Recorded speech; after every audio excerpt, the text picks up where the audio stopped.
Good afternoon and welcome back to the afternoon session. I hope you're all fed and watered and ready for a fun interactive afternoon. We want this to be as interactive as possible. My name's Simon Cousins, and if you're wondering why I'm here, so am I. I am not a scientist, and so my brain has been blown this morning trying to take all that information in. But I've had a long relationship with the Morden going back probably 15 years or more. My first engagement with the Morden comms team and Lee in particular was when I was senior producer of BBC's Landward programme, and at that time we were going out on a Friday evening primetime slot, and Lee approached me out of the blue and tried to sell me a story about dog poo. And I said, Lee, really? Friday 7 o'clock? Do people want to sit down on Friday 7 o'clock and hear about dog poo? But then she explained the science behind the story, and it was all about the disease Neospora caninum and the impact of dog poo on pregnant cows. And it really engaged me the way that she told the story. And in the end, I managed to sell the idea to our commissioners, and we made the film, and it went out on primetime BBC One. And ever since then, I've always gone back in my broadcast days, went back to the Morden, because I think the Morden is the best scientific institution in terms of communicating with a wider audience. And we've kept that relationship going. And when I left the BBC and set up my own company, I've worked with the Morden on their centenary film, and I was involved in the Crucible event last year, which was hugely rewarding. And I think what we're seeing today is the fruits of that crucible, and it's like a mushroom cloud exploding. So this afternoon we want to make as interactive as possible. We've got two panels for you and a presentation. If you have a question this afternoon for any of the panelists on the workshops, please just raise your hand and I'll come to you with a microphone. We've got a lot of people watching online, and unless we get a microphone to you, they won't hear what the question is, and they'll feel disconnected from the session. So please just wait till I come to you.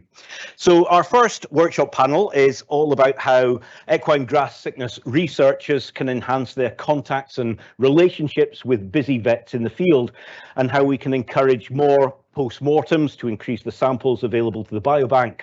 The chair of the panel is Anne Logan. Anne graduated from Glasgow Vet School a number of years ago, she won't tell me how many, and started her veterinary career there as a large animal house physician for 4 years, gaining much experience in farm animal and equine medicine. Thereafter, Anne worked in mixed practice in East Central Scotland, but focused mainly on farm and equine. She's a director of RAS and the Show Jumping Chief Steward, and past chair of British Show Jumping Scotland, and is also privileged to be chair of the Equine Grass Sickness Fund, as you heard this morning. If that didn't keep her busy enough, she rears calves and grandchildren while still doing some equine veterinary work. Over to you, Anne. Thank you very much. It's a pleasure to chair this panel of very distinguished veterinary surgeons. So I'll just go around the table and have a short introduction from each person. James, would you like to start? We need the microphone. Yeah, if you just push the microphone around. Yeah, that's fine. Hello, my name's James. I've exclusively worked in equine practice, both for universities and the private sector. So my knowledge is generally on the court base, hopefully. Doesn't mean I know what's going on, it just means that I'm on the court base. Hello, my name's John Keane. I graduated in '96 from the Royal Veterinary College in London. I spent 5 years in mixed predominantly equine practice before coming to the Dick Vet in about 2000, where I've remained ever since. I'm an internal medicine clinician, so I see a lot of a variety of cases, and amongst those obviously are grass sickness cases. So I've seen and managed grass sickness cases for the last 23 or so years. Mary Jo, a rose amongst all these thorns on a wilted rose. I'm Mary Jo Grant, and I am a mixed practitioner from the north of Scotland. I graduated 2007 and actually went straight home. Worked in a few different practices, also worked as a veterinary investigation officer ACC, so we've done a bit of pathology side of things as well. But then saw the light and wanted to go back to deal with live animals, so went back into mixed practice, and I've been working as an equine vet the last 8 years in mixed practice. I'm David Miskelly. Again, like Mary Jo, a mixed practitioner based on D-side Aberdeenshire, and pretty much, as we said earlier, the coalface of equine grass sickness. We probably see a few cases every year, unfortunately, but maybe going forward in my lifetime we'll have that solved. My name is Graham Hunter and I graduated before John, so that makes me older than John. It's really nice actually to come back here and see Elspeth and Scott and Bruce, who have taught me everything that I know about equine internal medicine. So thank you guys, much appreciated. I've been in practice for 33 years and 30 of those were in Aberdeen, so definitely saw my fair share of this horrific disease. And then in 2019, I moved to working with IVC as their equine group veterinary advisor. So now I'm basically all over the country. So it's quite interesting to see the difference in the demographics of cases in the northeast of Scotland and seeing them in the southeast of England as well now. So that's an interesting viewpoint.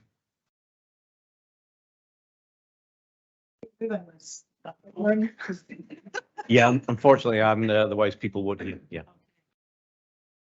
Take it off. Yeah, pass it around.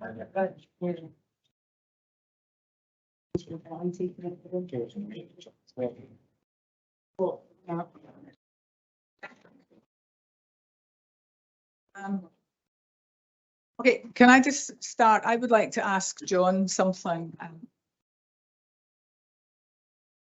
Basically, because you're at the vet school, John, I mean, how many cases of acute grass sickness do you see coming in as a potential colic? I know some of them will end up on the table, but maybe you could just talk about that initially.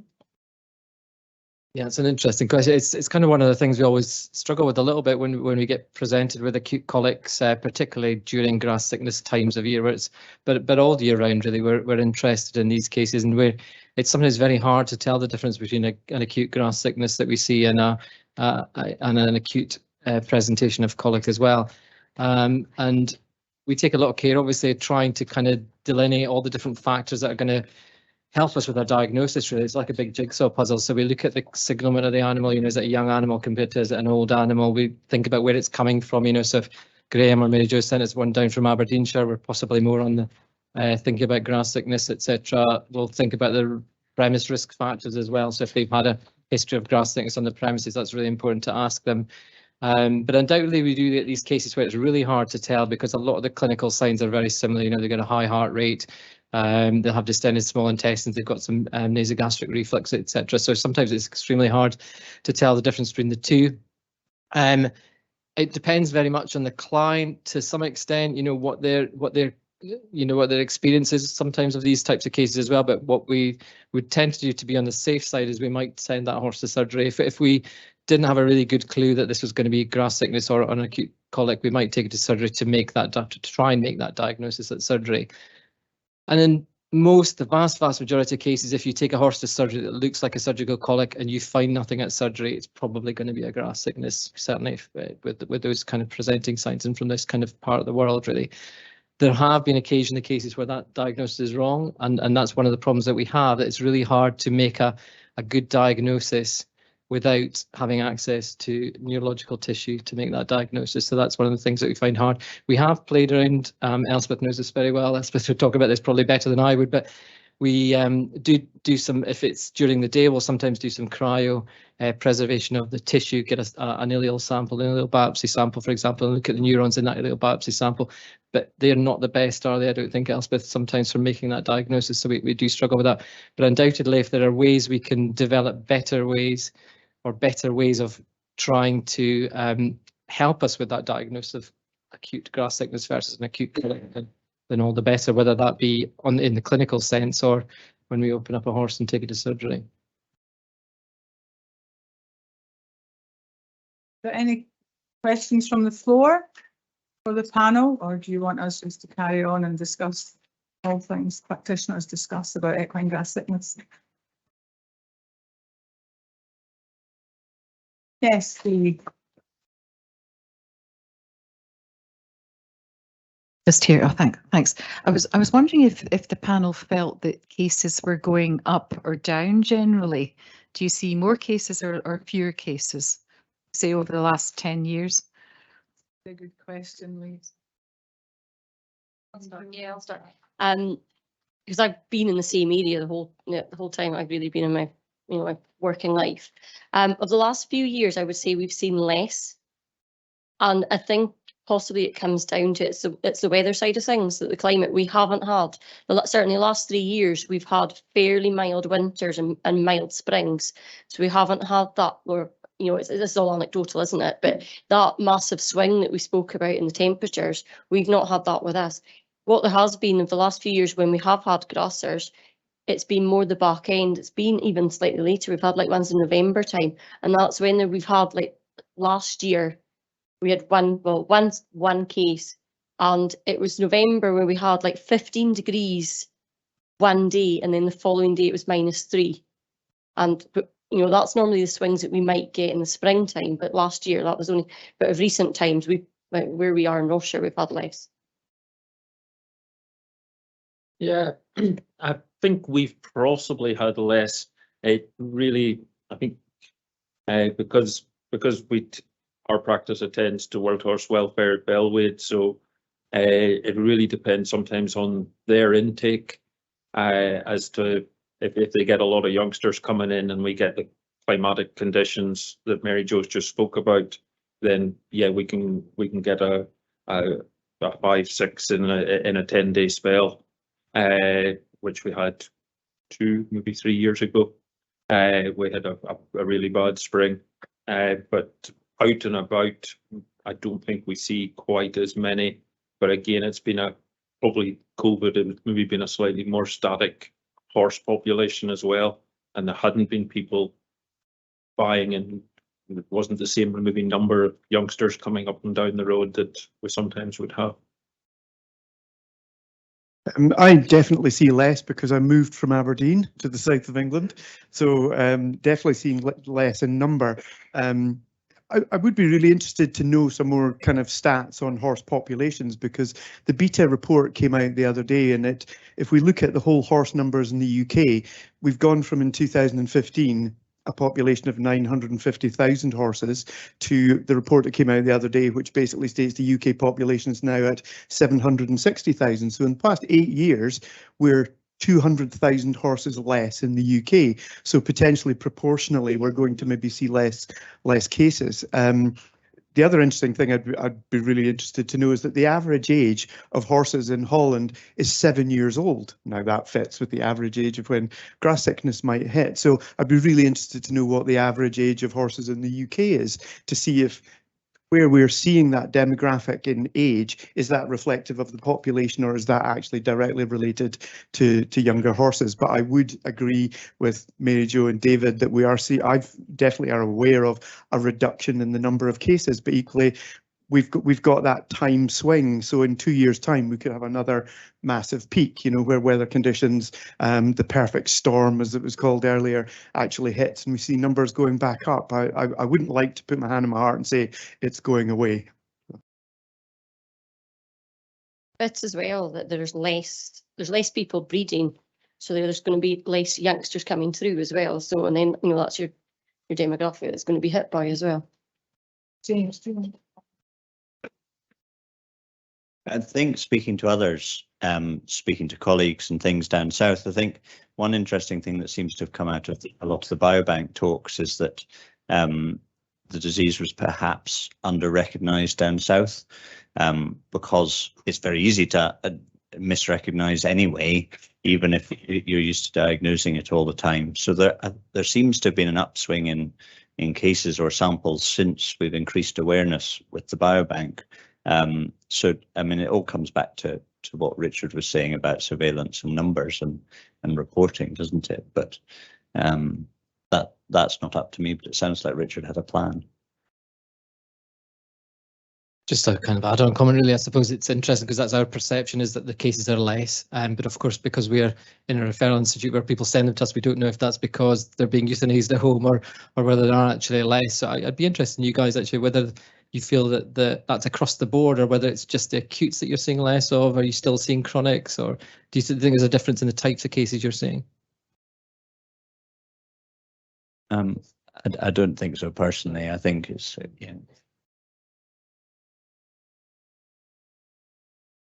Where we are, because it's so prevalent, we'll have a client that will just actually call us in and say our horse has got grass sickness. You know what I mean? Because they've known it or it's been on a premises before, they've seen it. So, you know, even that acute ones, they're already kind of, it's pre-diagnosed before we're getting, you know, we know we're going to a grass sickness case, and it's really just to prove them different that it's not. And you know, unfortunately, most of the time it's not. David has a question. Thank you. You've mentioned the biobank. I just wondered, as you said you're at the coal face, how has the engagement been with biobank, and how receptive have horse owners been to that?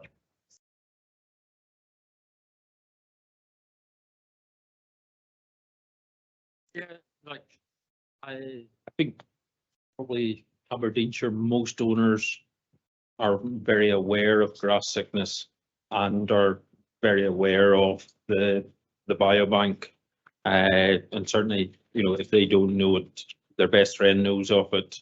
And you know, touching wood, I don't think we've had a grass sickness case that we haven't done a post-mortem and sent samples in. You know, the pretty much we've said to clients, we're sampling your horse. We haven't asked for permission. It's been, sign the form, please. We're sampling your horse, and it's for the, you know, we very much sell it that it's for the greater good, for the horse population going forward. I think in the northeast of Scotland, everybody does know about the biobank. I think if you go elsewhere in the country, there are people aren't aware of it. So if you head south, I could guarantee that particularly a lot of the young vets in practice are unaware of it. Sending information to practice managers and clinical directors is the worst possible way of disseminating this information, down in the fact that they're too busy. They're worried about the, you know, health and safety inspection that might be coming up. And so I think we need to engage directly with all of the equine vets themselves and pick the young enthusiastic ones that are actually going to engage in this project very, very positively. But I say we need a better way of disseminating the information just further than the northeast of Scotland, certainly. And owners often do, as Mary Jo says, they often do recognise or phone up and say, we've got a grass sickness case. I had one owner who used to say if the horse was dull and looking west, it was grass sickness. If it was looking east, it was hyperlipemia. So, which was a fantastic diagnostic tool. But there is a great awareness of it in Scotland, but elsewhere, as I say, as James was saying, it often isn't readily diagnosed easily as it is up in Scotland. Can I just ask you, Graham, I'm going to put you on the spot. Is awareness in there rather than, is that something IVC could help us with? Usually. Take note. I've got a WhatsApp group on my phone, which is actually to use primarily for supporting all our young vets. So they've immediate access to high-level specialists, to all levels of clinicians, to ask questions if they're, you know, in the middle of nowhere and a little bit stuck. So we've got some 260 equine practitioners on a WhatsApp group on my phone. So that's a fantastic way, I think, that we can disseminate that before I get on a flight back home. So yeah. That's a great idea. Thank you, Mary Jo. It's yours. This is my wee soapbox, so just tell me to step down afterwards.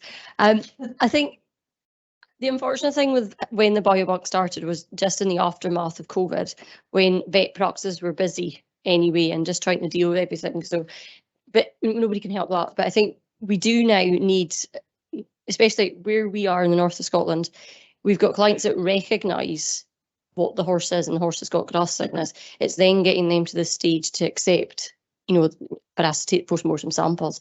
So I think that's where we now have to like almost engage our time to get clients, and it's at the time, in that when it's a very emotional situation that you're dealing with, you almost have to have that conversation when this horse doesn't have grass sickness, long before this. And I almost think of it as a bit like humans with organ donation.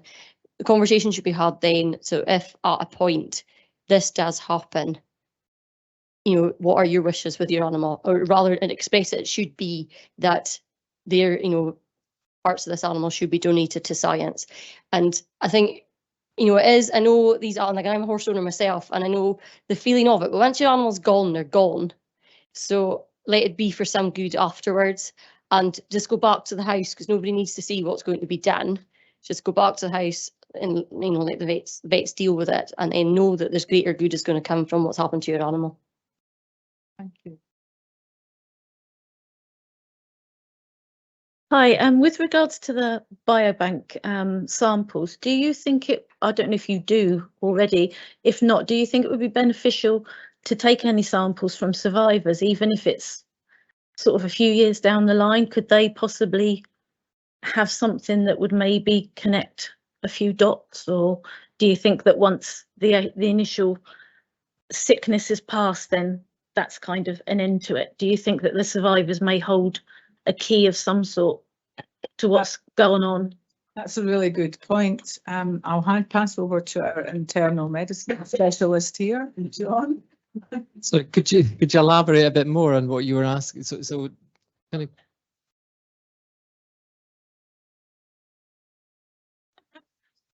I've got a survivor. We're 6 years on now, and I was just wondering if sort of taking blood, urine, fecal samples from him, even so far down the line, could possibly hold a key to something.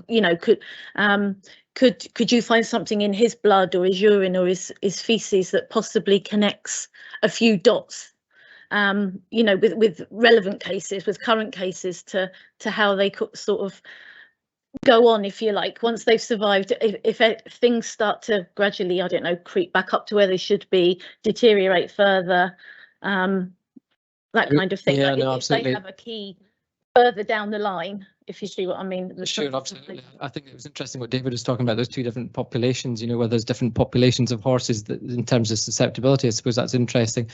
There's been interesting work done as well on the post-mortem evaluation of chronic cases, looking at the amount of neurons they've got in their guts, for example. So that's where that's become really useful, actually, is looking at those cases and seeing how those horses have managed to get through the disease, and what's left in the intestines of those horses. What neurons are left in the intestines of horses, and Elspeth has published some nice work on that. So yes, for sure, there's always going to be interesting things we can use. So just because it's not an acute grass sickness case, I suppose, as the summary of this, then any case of grass sickness is going to be useful potentially to a biobank. Yeah. So. Is that something you do that with chronic cases? Do you that you would say sample them going over a period of time? No, we're going 2 years. But. Yeah, well, yeah, exactly. It's early days, but no, we haven't been actually. So to get bloods from these chronic cases, we wouldn't have a license to do that. So that would have to be from the vets for a health screen or something like that. We definitely can. But anyway, that would definitely be something we would be interested in, and certainly, urine, fecal, saliva samples, are no problem at all. So if there's, maybe we should do an owner call out for surviving chronic cases.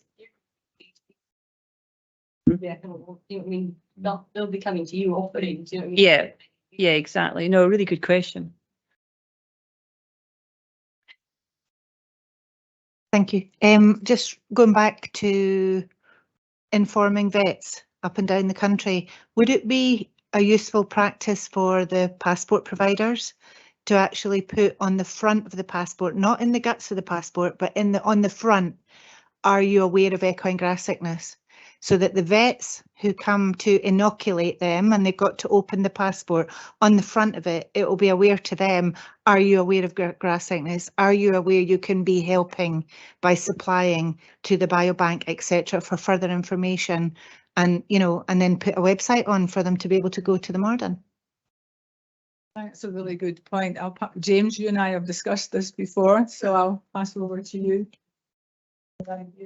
I think trying to increase awareness is a real battle for, firstly, but I think your idea is a great one. It's whether or not we can get it through, but whether or not we can start having, so on our practice management systems we collect all sorts of different data, but whether or not we collect an opt-in or something like that, or we have an opt-in question. I suppose my question, and I'm going to jump from yours, but hopefully carry on what you're thinking to the rest of the panel, is what do you think the sort of role the rest of the equine team has? Because we concentrate very much on the vets, but actually the equine team is huge. It involves the receptionists, it involves the nurses, vet techs, all of these other people, and potentially are they better suited to being the organised person and the person who remembers what we need to do when we get a grasser, rather than the vet who's off to another call, and there's a danger that moment slips through the net. That's that on. Thanks, Rachel. I think it does ultimately probably comes down to the management of your practice as well. So within our practice, we have like monthly vets meetings. So like with it grass sickness time coming up, that will be back on the list. So it's a wider reminder all the vets. But everybody in the practice does know about it. So, from the person that books that call, like our large animal coordinator would know about it, to then be sort of hovering with the box ready for us. So I think it's got to be, and I think because we are such busy people, we do need reminded about things sometimes as well. So the more people that know about it, somebody in the practice is, you're not going to walk out the door without being reminded about that. Yeah, I think pretty much the same as Mary Jo. We tend to have the boxes are there sat in amongst the rest of all the various lab sample forms, and usually at least once every 6 months someone of the reception team or nursing team decides to rearrange that stack of shelves because it always looks untidy. So the grass sickness boxes get moved around fairly regularly, so everybody's aware that they are there. But again, it's probably something for the vets meeting in the next month to remind people that it's coming to that time, unfortunately. Conscious of time. Thank you. Hi, so just building on from what you've just been talking about and what Sylvia's just discussed, a really straightforward and simple way to get people to engage with grass sickness in terms of vets and in terms of kind of the vet's customer base, if you like, is that registration process. So when your horse owner comes to you with a new animal, they register with you as practice. You may even have terms of business that they have to sign. At that point, that's where we can record that data. Well, if something does happen to your animal, is that something that we can do? Is can we collect those samples if your horse goes down with grass sickness? And that could be applied to many different things, but that kind of registration point is probably a really easy one, and one that doesn't take a huge amount of organisation. It's a tick box exercise and it's part of a process already, so it doesn't become something complex. So in terms of having a practice, is that something that perhaps could be feasible? Is that something that could be done? Thank you. Yes. Going to kind of pull those 2 points together. I think it's not just or it'd be of benefit to grass sickness if it wasn't just grass sickness for these types of things. I think it's probably a good thing to engage owners with research in general, actually, and thinking about donating their horse for research for all sorts of projects. And we've had a lot of projects. We still have a lot of ongoing projects now which use post-mortem tissue from horses and make really good use of that in terms of research. So I think making owners aware that there's that possibility is a really important thing and a really useful thing, actually. I just wanted to touch upon and ask these guys as well a little bit about the practicalities, because the first barrier is always the owner. Is the owner happy to donate their horse for research, etc.? But what about the practicalities of this? Have you found practical difficulties in doing these post-mortems on the premises? How has it been when owners want their body cremated, their horse's body cremated, for example? Have you, or do you find that that's not been an issue at all? I suppose I haven't had a problem with people wanting things done. I suppose sometimes it's been, this moves into the morbid side, but sometimes it's the practicalities, of finding I'm about to be contradicted by the other side of the table, but it's finding the place or the time to be able to do a post-mortem and then have collection arranged.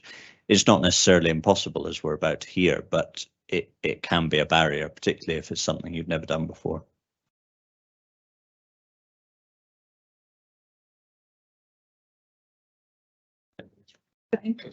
Yeah, I think probably the first one is always probably in terms of it, certainly the worst one to do, both in terms of exactly how you're getting into the ganglia on the underside of the ribs. And let's say we're probably quite lucky as being mixed practitioners. We've access to things that'll cut through ribs relatively easily, same way as they cut through horns on cows. So it's quite although it's slightly brutal, it's relatively efficient at getting in there and getting the samples.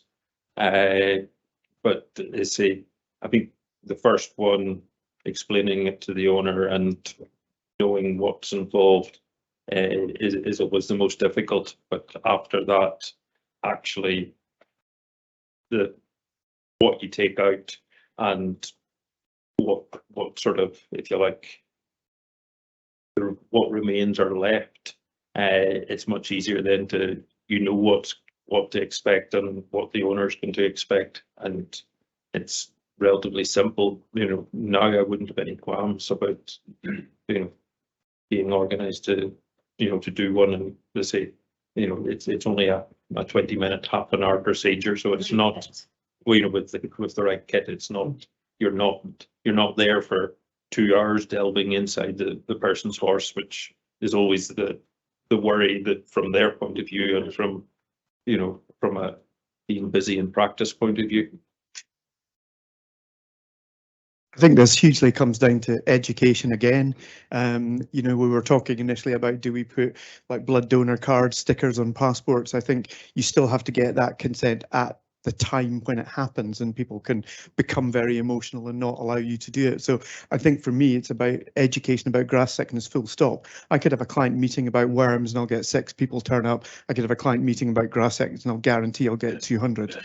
So people are engaged, but we need to get that education there. And the same about the biobank and the postmortems. If they know the postmortems aren't actually like a full postmortem like you're going to see on Silent Witness on TV, where everything is opened up and sewn back together, that it's actually not that big a deal, really. Again, it's educating clients, I think, is a huge thing there.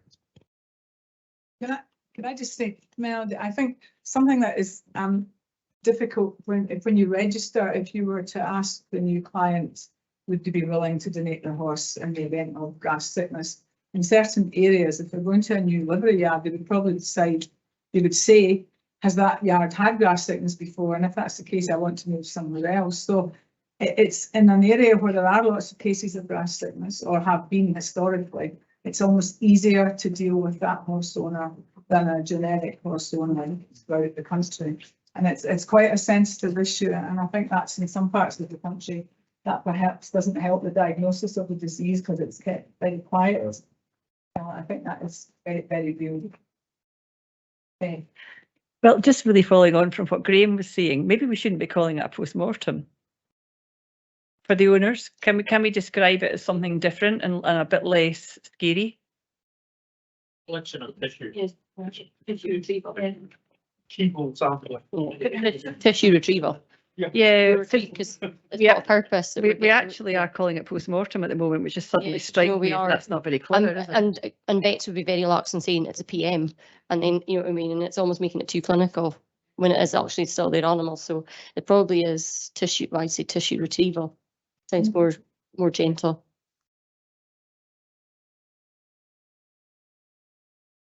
Any more questions? No more questions? You're just about bang on time, man. That's perfect.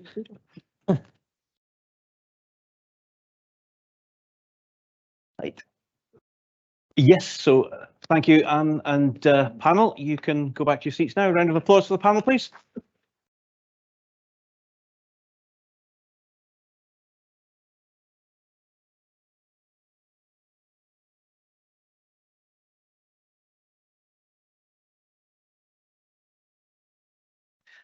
Now, before our next workshop panel, we're going to hear about the Dubai Millennium Research Foundation from Professor Scott Perry.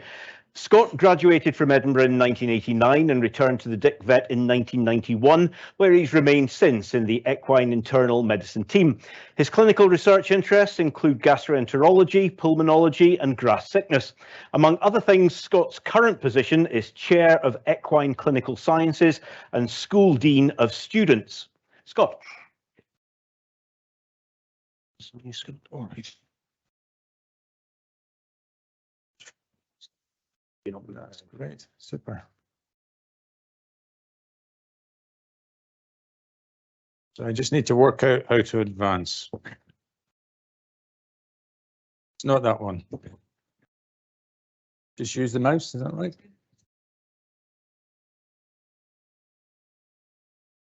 Otherwise, it's going to be a very boring talk. Perfect. Super. Great. Thank you very much. Thank you.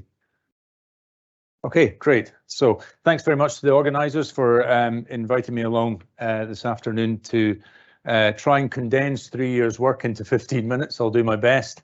And this is the work of the Dubai Millennium Research Foundation that was established again 20 years ago. It's hard to believe. And I've entitled this Catalyst, Structure, Focus and Outcomes. So I'm going to talk a little bit about the events that led up to the establishment of the foundation, and then really a broad structure of the work that we conducted over that 3-year period. A couple of areas of focus that were what were considered prioritised area of research at that particular time, and then a couple of results really from that work. So this is the kind of timeline leading up to it. I don't want to dwell too much on this, but obviously the inception of the foundation was as a result of the sad demise of Dubai Millennium in April 2001. That then led to the invitation of a number of international researchers who had a particular interest in this disease to convene. They were from quite a wide geographical distribution across the globe, and it was more or less just a discussion point at that particular time, because funding hadn't readily been established then. And then in early 2002, His Highness Sheikh Mohammed, he committed to providing $1 million to establish the foundation that was then headed up in Dubai by Doctors Ulrich Fernery and Ali Rida. And then over the ensuing months, there was a decision made on the prioritised areas of research that should be funded. And these were predominantly two areas. One was the role of cyanogenic glycosides in grass sickness, and one was the potential role of Clostridium botulinum, predominantly the neurotoxins. And this included 9 researchers from 7 research centres globally, and that work was coordinated by the Central Veterinary Research Laboratory in Dubai. And then laterally, there was the recruitment of the foundation veterinarian. That's where I come in to try and coordinate those research efforts, both in the UAE and also in the UK. So this is a kind of broad overview of the structure of the work. So during the grass sickness season, it predominantly focused on sample collection within the UK, and this was collection from cases as well as environmental samples and co-grazing horses as well. One arm of the work initially involved both microbiological and toxicological analysis of those samples, and that was a kind of multi-centre approach there, involving the group from the UAE, one group from Germany, and Professor Poxon's group here in Edinburgh. And the initial part of that work was aimed at doing comparative analysis between control horses and co-grazing horses and grass sickness horses, and I'll show some data that was derived from that work. Another arm was the challenge experiments that were conducted in the UAE, and this involved either challenge with raw material that was collected in the UK, or following isolation and culture of certain products that were of interest, predominantly botulinum and other clostridial bugs as well. And then quite a separate arm was, and this was in collaboration with a group in Kentucky that had quite a bit of experience on this particular area, predominantly in relation to the mare reproductive loss syndrome that I'm sure some of us remember from many years ago, was the role of cyanogenic glycosides in grass sickness, a potential role. And again, that led to some challenge experiments in Dubai. So Following those challenge experiments, depending on the outcome of those, then we're looking predominantly at clinical outputs, but also clinical pathological outputs, so looking at blood work, and in a small number of cases, pathological outputs as well, so looking at histopathology and gross pathology. So we'll talk about the cyanogenic glycoside work first in a couple of slides. So cyanogenic glycosides, as many of those exist within nature and in different formats within, for example, different plants, etc. Here's some examples here. So apple seeds, apricot kernels, bitter almonds, and then a number of different plants as well. The ones we were interested in were linseed, because really the only reported case of equine grass sickness in the early days that was in a non-pastured animal, the initial thought was it was related to the feeding of linseed, which was interesting. And then again in the early days there was associations made between the introduction of white clover onto pasture and grass sickness, the prevalence of the instance of grass sickness on those pastures. So cyanogenic glycosides, really under the influence of these enzymes here, particularly the glycosidase enzymes, will result in the formation of benzaldehyde, which give that kind of almond odor when you crush up apple seeds or bitter almonds and what have you. But what we were interested in was the liberation of hydrogen cyanide from that. Now, it's effectively one of those things that exists in nature in two separate compartments. But when those compartments meet, those that contain the glycoside and those that contain the enzyme, then that's when you get the liberation of the hydrogen cyanide. And when does that happen? It happens when the horse chews, or when you take a mortar and pestle and you crush the almond seeds or whatever. That's when you get the cyanide liberated, and that's where you get that bitter or that almond odor from that. Like I say, the role of the cyanide liberation, there was two hypotheses that were raised with regard to its role in equine grass sickness. One was the potential for it to cause direct neurotoxicity, and the other one was either via the induction of ileus or really the microbicidal effects of that at the level of the gut lumen, then potentially reducing what you would regard as the colonization resistance within the gut, allowing perhaps some agent, for example, something like Clostridium botulinum, to get a bit of a foothold and overgrow. So these were the two kind of hypotheses that were raised with regard to its potential role. So the experimental approach here, the first challenge we had was identifying an appropriate feed source that would allow us to conduct a prolonged oral cyanogen challenge in the recipient horses. And the two sources that we looked at initially were ground linseed, and the other one was apricot kernels, which seemed to be a successful donor in the work that had previously been conducted in Kentucky. And as you can see, there are just two things to highlight on those graphs. So the y-axis there is blood cyanide levels, and we can see the kernels give a much higher blood cyanide level than the linseed did for a considerably less volume of food material. So 50 grams or so of ground apricot kernels were enough to cause a measurable increase in blood cyanide level. We also measured urinary thiocyanate, which is the metabolite of the cyanide exposure as well. So based on this work, it was decided that the kernels were the way to go. And then after quite a bit of pilot work trying to establish appropriate dosing frequency using that donor, because it's well recognized with constant exposure to those glycosides, the people who develop, for example, cassava toxicity or bitter almond toxicity, if they're exposed to that constantly over a period of time, there can be a level of tolerance that's built up. So the dosing frequency was quite important, and we found in initial work that those horses did develop a tolerance after about 2 or 3 days. But when we altered the dosing regime, so we went down to 200 grams of kernels 3 times a day, and this data is just from 2 horses over a 2-week period, we managed to maintain that blood cyanide level at a level considerably higher than the one that had previously been measured in this dotted line here from horses grazing grass sickness pastures in the UK. And that's really what our endpoint was, to try and keep it above that level for a reasonable period of time to see whether that induced any clinical signs in the horse, and it did not. So there was absolutely no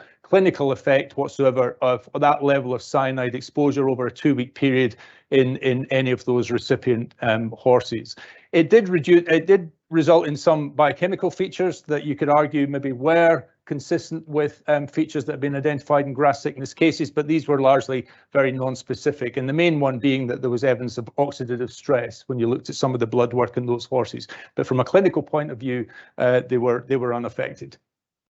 So then moving on, looking at the work that came out of the comparative analysis, and initially I'm going to show work that compared very acute cases of grass sickness. So these were horses that had evidence of clinical signs no longer than 36 hours duration. So there were peracute stroke acute cases of grass sickness that were euthanized on humane grounds, and samples were collected from those cases within 1 to 2 hours of euthanasia. So very, very fresh samples taken from those.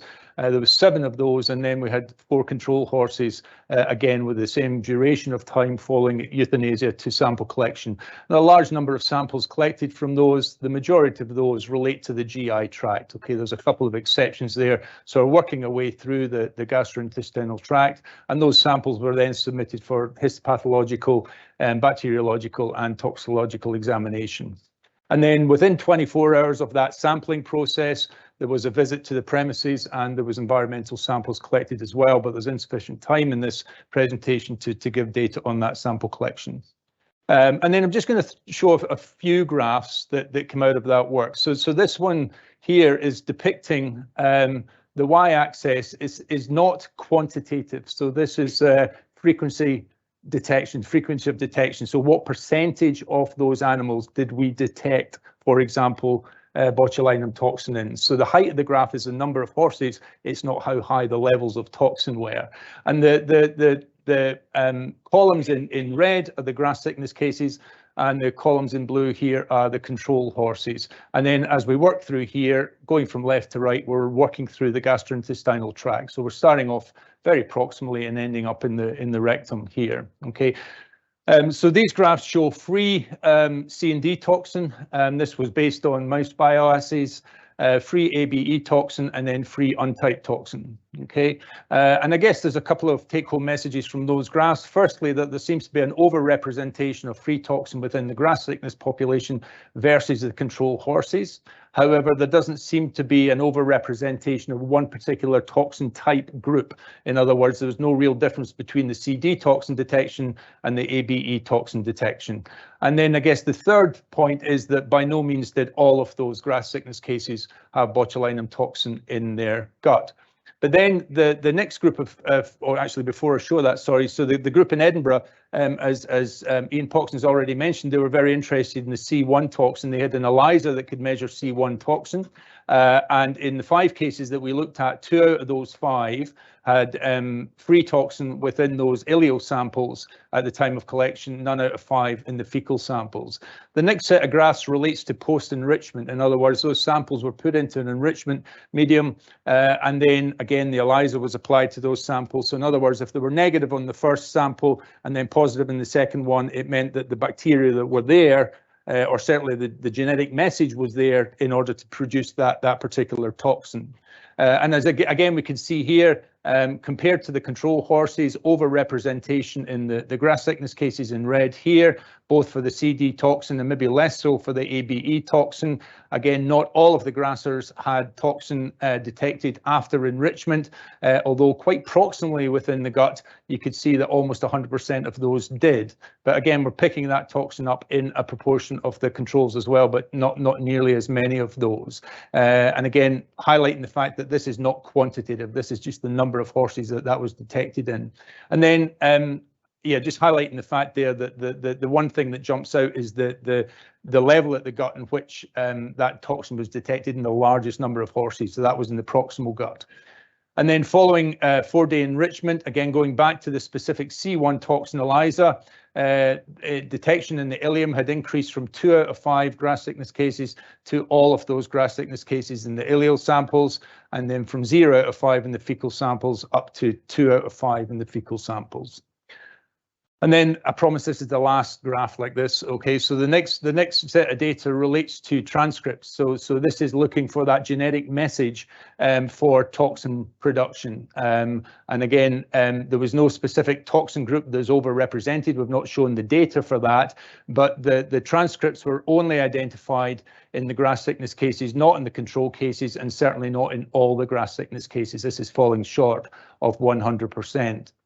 When we looked again at C1 transcripts, and then this was post-enrichment, and that's important to remember, it was identified in 1 out of the 5 equine grass sickness allele samples. But if you remember back to the last slide, free toxin post-enrichment was found in all 5 of those allele samples. And I think it goes back, and Ian's probably got some comments on this, with regard to the ability of non-botulinum bacteria to pick up that phage and produce toxin. And this was borne out in some other data that we identified that was interesting, that we found quite a number of lipase negative isolates. In other words, they didn't have the classic culture characteristics of Clostridium botulinum that had the capacity to produce botulinum neurotoxin. That was both in the mouse bioassay and also in the ELISA test.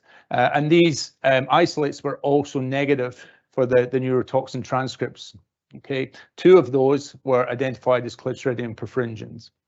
So that was the neurotoxin work in the case control comparison. I guess one question that always arises when we talk about an association between a particular bacteria, in this case Clostridium botulinum, and a disease status, then the question always arises, is it a chicken or egg? In other words, do we have Clostridial overgrowth and toxin production within the gut that then results in neuronal pathology, that then results in the ileus that we see clinically?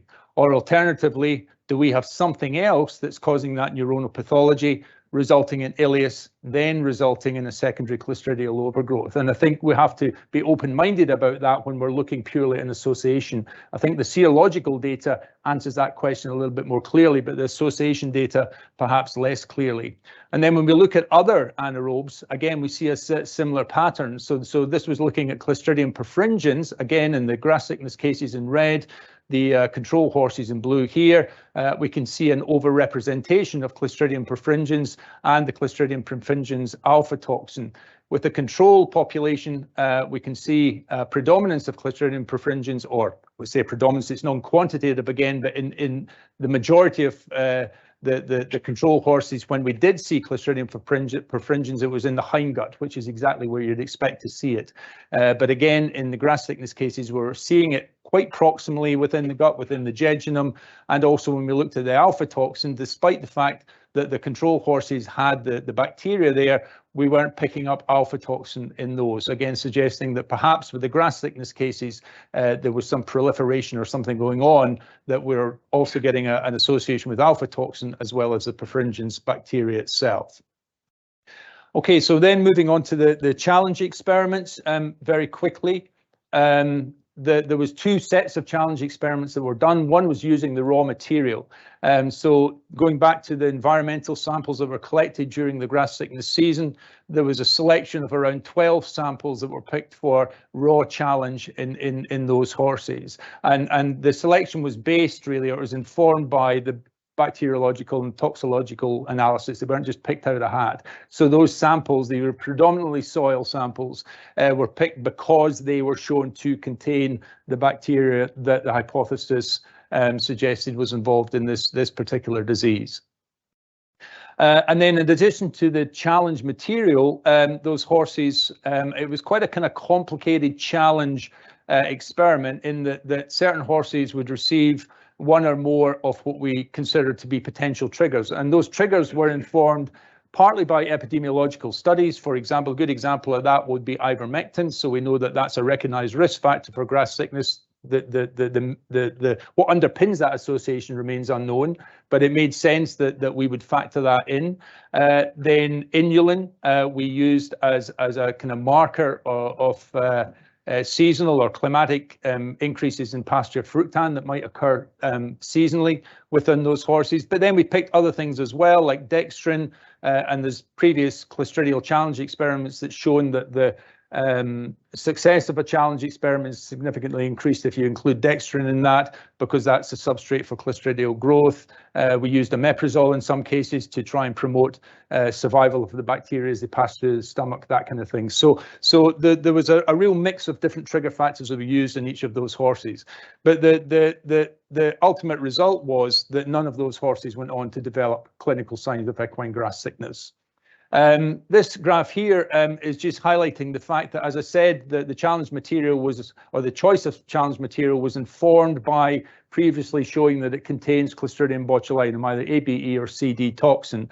And in this particular experiment here, the duration of the challenge is highlighted in red there, and this is looking at antibody levels against botulinum neurotoxin type C, type D, and the botulinum surface antigen. And in this one here, you can see this real peak in antibodies. This is circulating antibody IgG against botulinum neurotoxin type D. So again, that just was another piece of information that told us that that material did indeed contain that toxin, and the horse was responding to that toxin from an immunological point of view, but did not develop disease.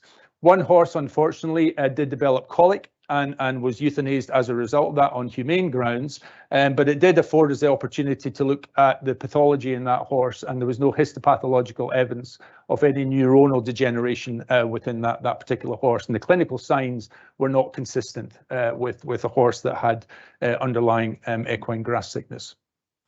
Then the last set of challenge experiments involved culture supinatants, and this can roughly fall into three different groups here. So we had culture supinatants from isolates that produced botulinum neurotoxin, and this was a strain that had been isolated from a clinical case of grass sickness, but also a reference strain as well.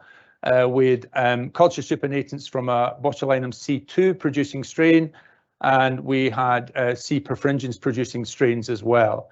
And again, none of those produced any clinical evidence of equine grass sickness. Now, with the botulinum neurotoxin producing strains, the one that had the higher dose there, and these doses, or the dosing regimen, was informed by extrapolation from mouse experiments, factoring in species susceptibility to botulinum neurotoxin, and also body weight, and also route of administration. So this wasn't like a wound botulism, this was oral administration. So this horse developed intestinal ileus quite early on in that dosing.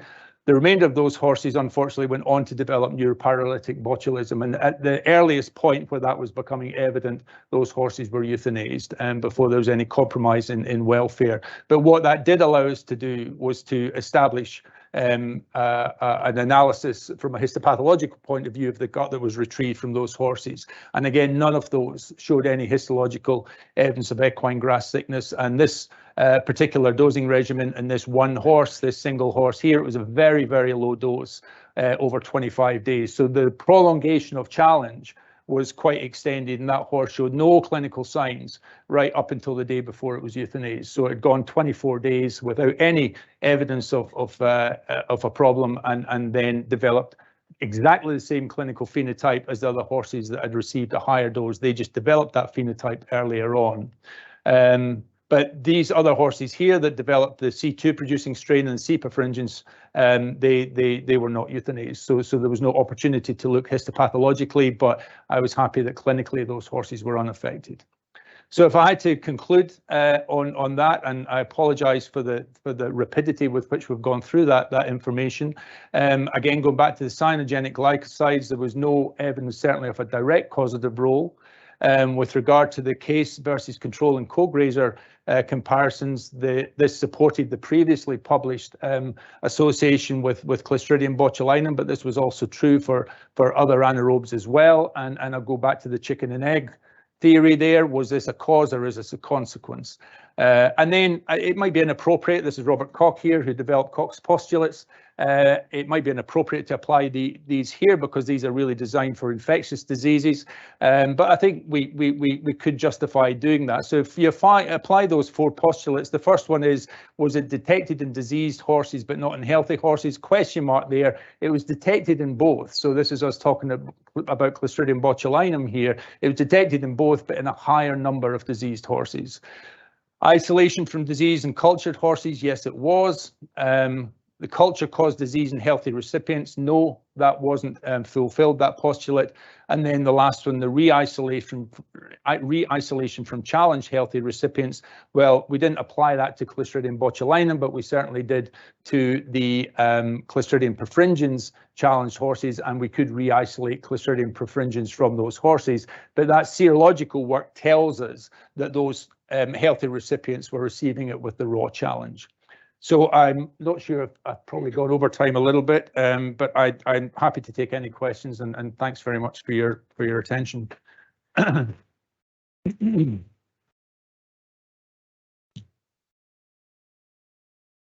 for Scott? Great.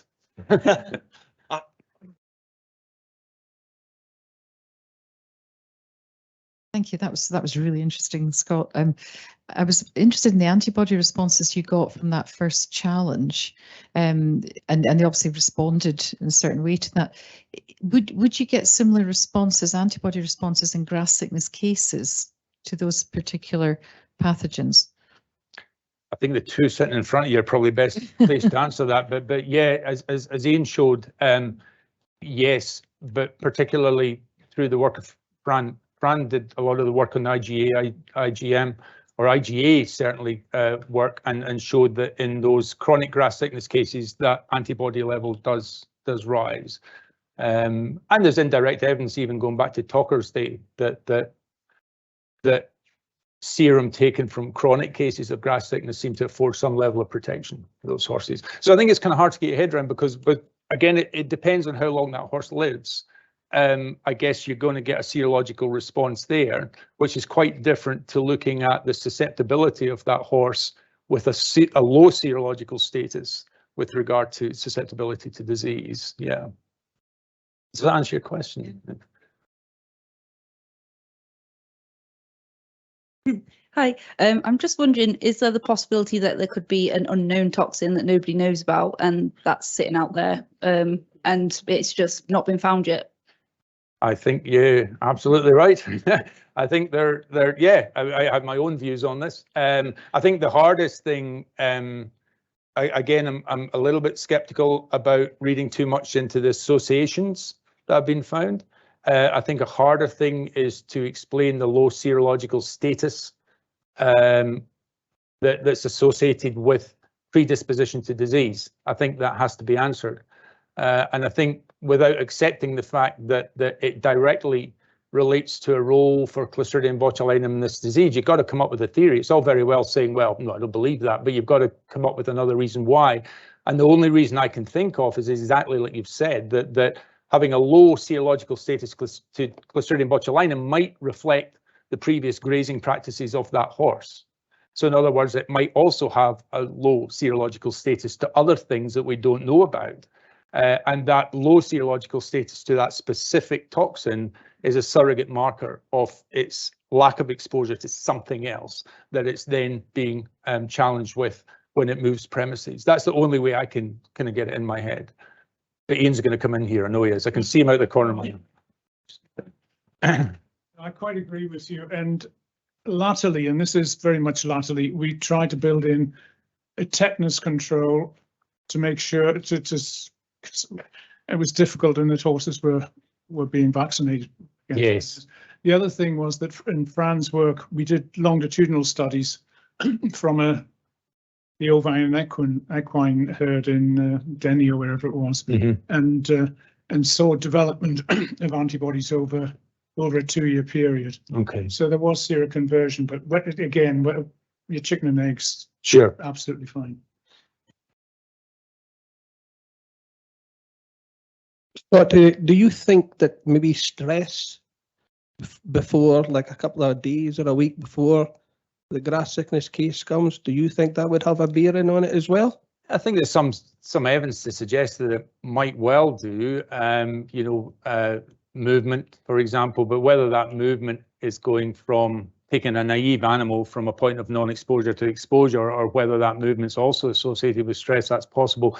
But going back to these other cofactors or these triggers that we included, then administration of corticosteroids was one of those as well, to try and mimic that perhaps endogenous cortisol response that you might get preceding a disease. So we were giving that falsely, if you like. Interestingly, the one horse that did develop colic, the only thing that that horse developed or that received was the soil challenges. Now we're talking just a little amount of soil in their feed every day, you know, probably no different to what a horse is consuming when it's grazing, you know, very short grass, an antibiotic. That's all that received. It didn't receive any of the other triggers. But yeah, I agree. I think stress is probably multifactorial. Yeah, yeah. Okay, one final question from me, Scott. Given that we're just about to come on to talk about funding more research and fundraising, is the money left in the fund? And if not, is there more willingness within Dubai to fund more EGS research? That's a good question. No, there is no money left. Is a simple answer to your first question. We did try and extend this. We presented to the funders or representatives of the funder towards the end of that project. Felt that we had made some progress, albeit that a lot of the results we're getting were negative, but the work that we conducted was work that for many years beforehand, I've been in many meetings, we said we should do this, we should do this, we should do this, and now we've done it. Now, yeah, there's some holes in that, and that's probably one of the reasons why it's not been published, because you're getting a single horse with a single challenge. You know, if you want to get something published in scientific literature, you need bigger numbers, and that's just not feasible, nor is it probably justified when you're dealing with horses. So we felt that we had some quite positive results there, but things had moved on, and there was no further funding available. Whether that's still the case, it's hard to say, but it was a very emotive time. Sheikh Mohammed owned Dubai Millennium, you know, he had a big place in his heart, and that was the time that the funding was most likely to be forthcoming. So I think the chances are probably less now than they were then. Thank you, Scott. Okay. Thank you very much. David, would you like to come up with your panel?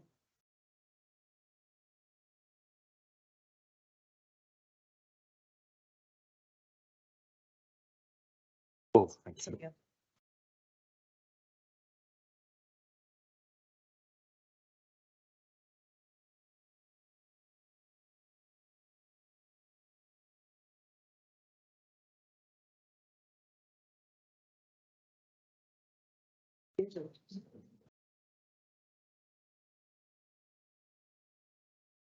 Now, our second panel of the afternoon is focused on the challenging area, as I said a moment ago, of fundraising. I'm sure there'll be lots of discussion on how to get the messaging right to attract a mix of small-scale fundraisers all the way up to big pharma or even a very wealthy sheikh. As with the first workshop, we want you involved, but please wait for the microphone to come to you. To chair the panel, we're delighted to have David McClelland. David hails from a lowland livestock farm on the Causeway coast of Northern Ireland. He studied agriculture with animal science at Queen's University Belfast, followed by an MSc in animal nutrition at the University of Aberdeen. He worked in the feed and pharmaceutical industries before joining Norvite Animal Nutrition in 2006 and was appointed as technical director in 2013. His spare time, if you can call it that, is spent tending Easterton Croft at Old Meldrum, where he and his sheep are outnumbered by his two daughters and their ponies. David. Thanks, Simon. Good afternoon, everyone. And I would like to take this opportunity to thank all the contributors for the day thus far. I think it's been very engaging, very informative. And I feel a little bit of a fraud, to be honest, sitting here in a panel to chair fundraising. My involvement really started. Beth approached me, and Beth is very persuasive, as most of you know, but I was easily persuaded. Based in Aberdeenshire, as has clearly come across today, is ground zero as far as this terrible disease is concerned. And so a lot of customers and friends in the equine community in the Northeast, this is something it's touched many. So I was involved in the longitudinal study, which Beth described earlier today, taking samples at Bellwade, soil and pasture samples at Bellwade World Horse Welfare. It's a tough job, but somebody has to do it. And it was one of the discussions afterwards when we were collaborating with a group of people, Balmoral Stud, the folk at Belwade, and we were chatting about having an event to raise awareness and also to raise some funds. So we had that about a year ago. We had an evening, Beth and Hayley presented, but it was a Friday, so we thought cocktails would be a good idea on a Friday evening. We raised around about £5,000 from a raffle, and it was a great collaboration. And I think that's a theme that has come through today. So that's just one small part, but I'm joined here by a panel who have been very committed to raising funds for the Equine Grass Sickness Fund for some time. And I think it's best if they introduce themselves. So I'll pass the mic to you. We'll just work with it. If you could tell us a bit about yourself and why you're here today, please. I'm Yvonne McLean from Rossshire. So I've been fundraising since 2015 after nursing my own horse through chronic grass sickness in 2014.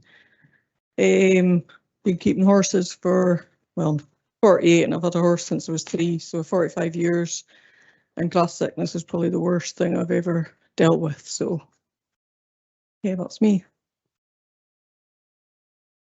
Hello, I'm Helena Mauchlan, and I've been running the BHS in Scotland for 24 years, but my investment in grass sickness started probably the day I was born. For us as a family, it's a generational thing. My dad's in his 90s, and he remembers losing a Suffolk punch every 5 years on the farm before they had tractors. And then when I was a kid, we lost our childhood pony to grass sickness, and it was terribly traumatic for me and my sister.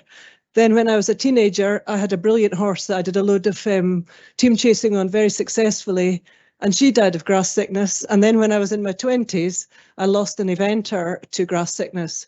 So at the time I was a journalist, and it was before I started work with the BHS. So I'm quite glad to be here because I've been able to steer the BHS because of my life experience of seeing the destruction of this disease. I've been able to steer the BHS to be very supportive of the fund. I think that's why I'm sitting in front of you now.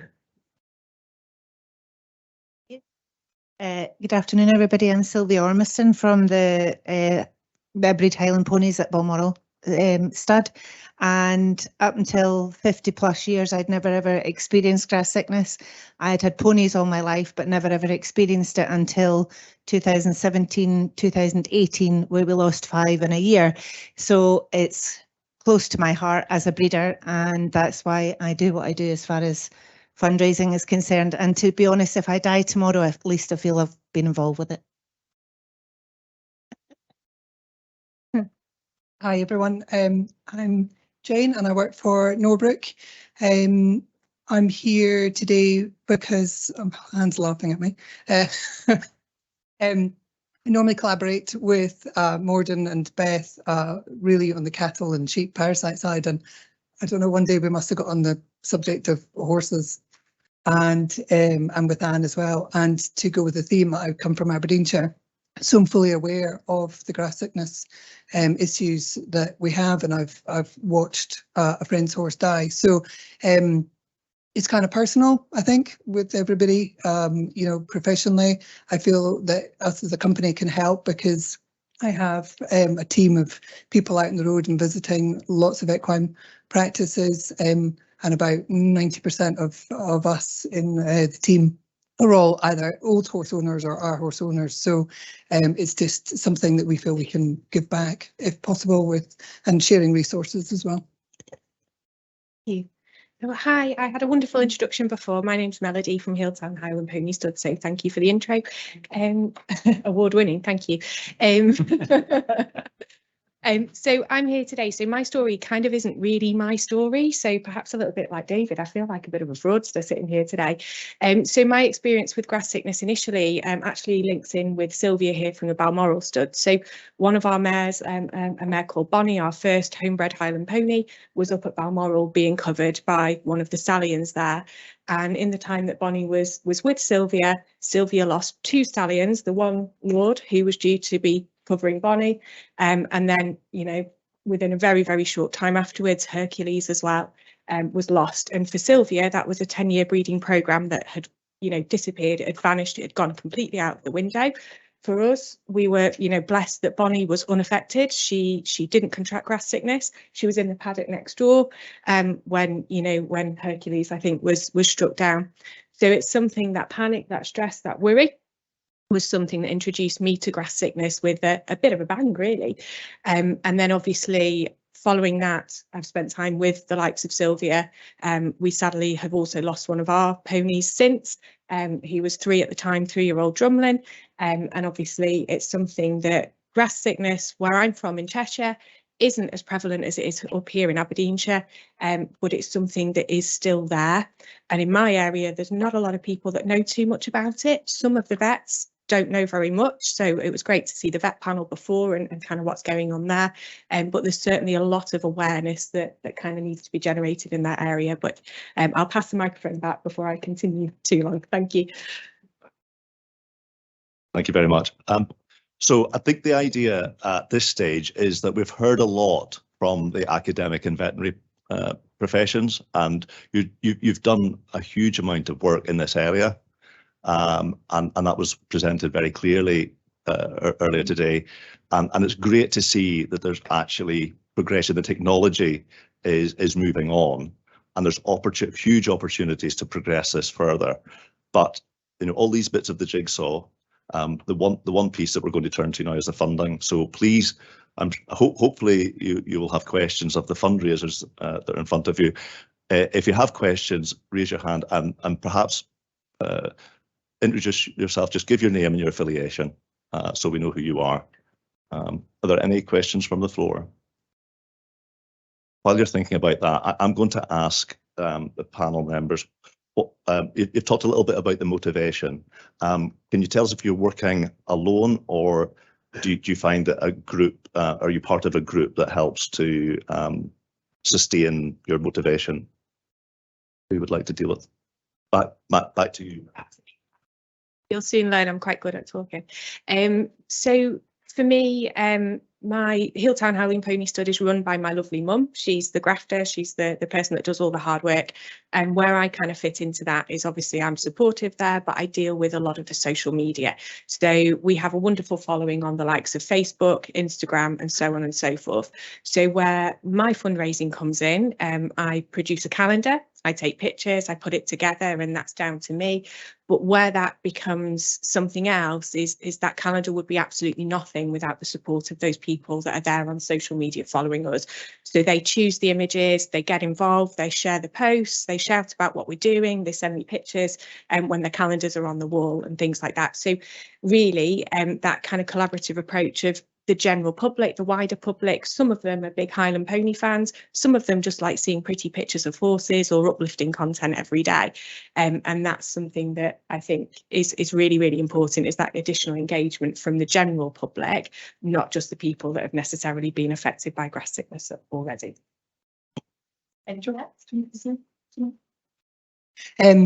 Just on the teamwork factor, when I approached our team about this, everybody was very welcome to try and help and to try and raise awareness within vet practices as well, and also with horse owners. So if we had been perhaps arranging a meeting with horse owners on other aspects of gut health, then, you know, could we collaborate? You know, would grass sickness people be able to come and give an update as well? And I think this sort of the two-prong approach, update to vets and to owners as well, which is something that certainly my team are really keen to do.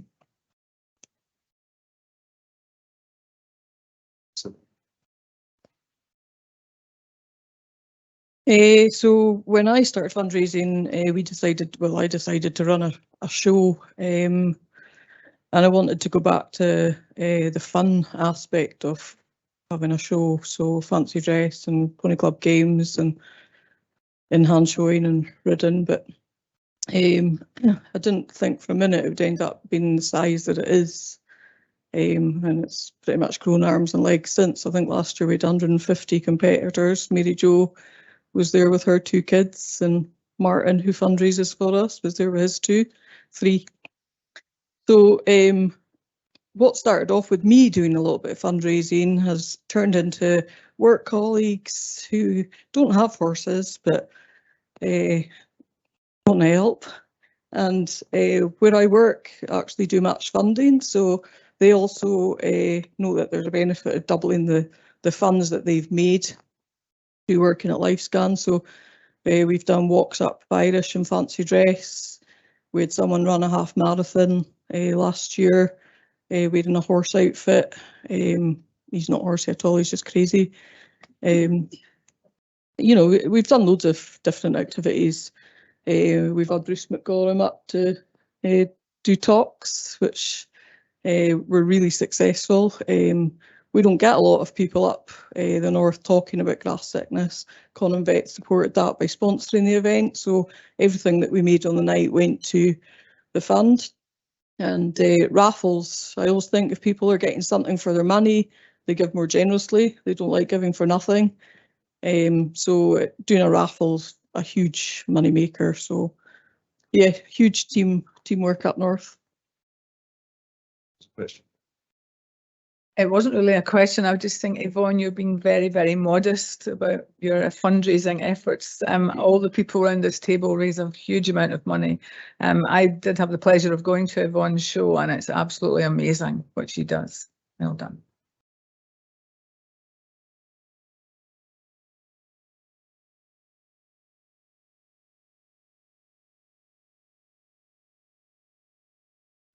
Thanks, Chris Proudman, University of Surrey. During the course of my research work in a different sector, I've been fortunate to work with the Donkey Sanctuary and had funding from them. Now, those of you who know the Donkey Sanctuary will know that they've been terrifically successful in fundraising.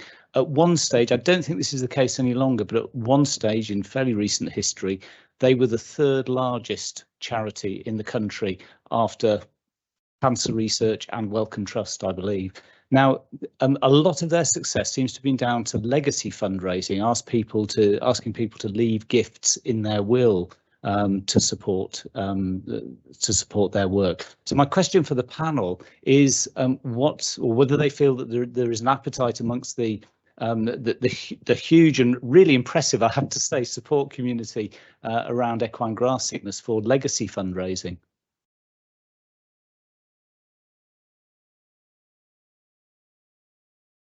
I would say absolutely 100%. If we could encourage people to do that, that would be phenomenal. But we almost have to pull at their heartstrings somewhere, to be honest. If people are affected, to be honest, I don't have family. I've only got my husband, and if he goes before me, then he's not getting it. Well, you know what I mean. If there's somewhere for my money to go, then it would certainly go to the fund. If I don't die tomorrow, then I would love to see the end of this. I would love to be part of that and see the end of it. But absolutely 100%. There's no doubt that you know, every little bit, whether it's a £5,000 here, but I mean, honestly, Yvonne is a machine. She's making rosettes every night when she sat at home for her show, and you know, she makes a lot of young people very happy with her show and stuff, and we all go up and judge it, and we all get fed well and cared for. That's what community is about. So, you know, to be honest, while we are the right side of the soil to be able to do anything for it, you know, we're all here to bang that drum and do our very best for it. But yeah, please put it in your will. Dennis. Thanks. I'd also like to say well done to all of you. It really makes a huge difference to the research to get the funding. And what I wanted to ask you all is, what can we as researchers do to help you in your efforts? You know, come up and give talks, give you feedback about the science, but you know, what would help you from our point of view? I was looking for ideas last night because I suddenly thought someone might ask me for some when being on this panel. And one of the things I came across that's quite popular is what you call a mentorship raffle, where you actually people bid for mentors. Because the one thing I see in this scientific community among all the vets and people at the Morden and all the good people that we know here in this room is that there's an awful lot of kindness and brain vibes and information that could be shared with other people. But the fundraising that I wanted to direct people more to is something more long-term and public, and I don't know how we'll achieve it, but you know, you heard Rolly say earlier about the English health and welfare pathway, and in Scotland we haven't put the equine identification regulations through the government yet, but we do have Scott Equine, and Scott Equine is actually free at the moment to join, so if you haven't registered your horses, please do it, because it won't be free forever. But one of the things they do is they give out really good text alerts in terms of the EVA outbreak, or if there's strangles in Scotland, you can get a text alert if your horse is registered with Scott Equine. What I think is that, you see, I've worked for years for the BHS, and we've done an awful lot with equine grass sickness. We helped sponsor the vaccine trial. We've done the biobank, partly because our patron, the Queen, even before she lost those horses that terrible weekend, she had asked our board to do something for the biobank. We've funded the conference previously and done other little bits of fundraising, and I've done stints on the board. I'm not very good on the board, but at least we try and help. But as a charity, one of the ways that the BHS helps people is when we take your membership money, we want to improve the world for horses. So if we can help with something, we will. But in the likes of my feeling is that in the pony club and riding clubs and British show jumping, you're dealing with people who are the educated and they want to help, but I think every horse owner has a stake in this, and I would like to see us get to a stage whereby you had some sort of welfare pathway, or you paid something for your Scott Equine card, and £1 or £2 for every horse that was registered with the government. They have these systems, I understand, in other countries, came back to scientific research, wouldn't necessarily all be grass sickness, but it could be that the industry has to at some point take more responsibility ourselves, so that these really important fundraising efforts that we all do. I mean, goodness me, that weekend we had at Balmoral where the vets came up and did talks, and we sold teas and we sold burgers and we did riding. We've done these amazing efforts, but I think there needs to be a more sustainable way of our industry, which is notoriously unregulated, actually maintaining equine health through some sort of wee levy. And people will say, oh no, she wants more red tape, she wants us all to give more money. But I do still think that as an industry, we owe it to the horse to set up those sort of more permanent funds. And I don't know if anyone agrees with me about that, but I do think there's an opportunity within what we do next with Equine ID to help the horse with health and welfare.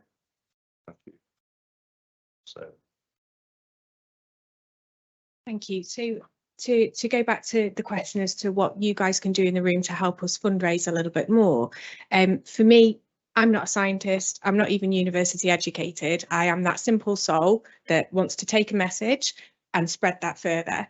So I've heard lots of wonderful things.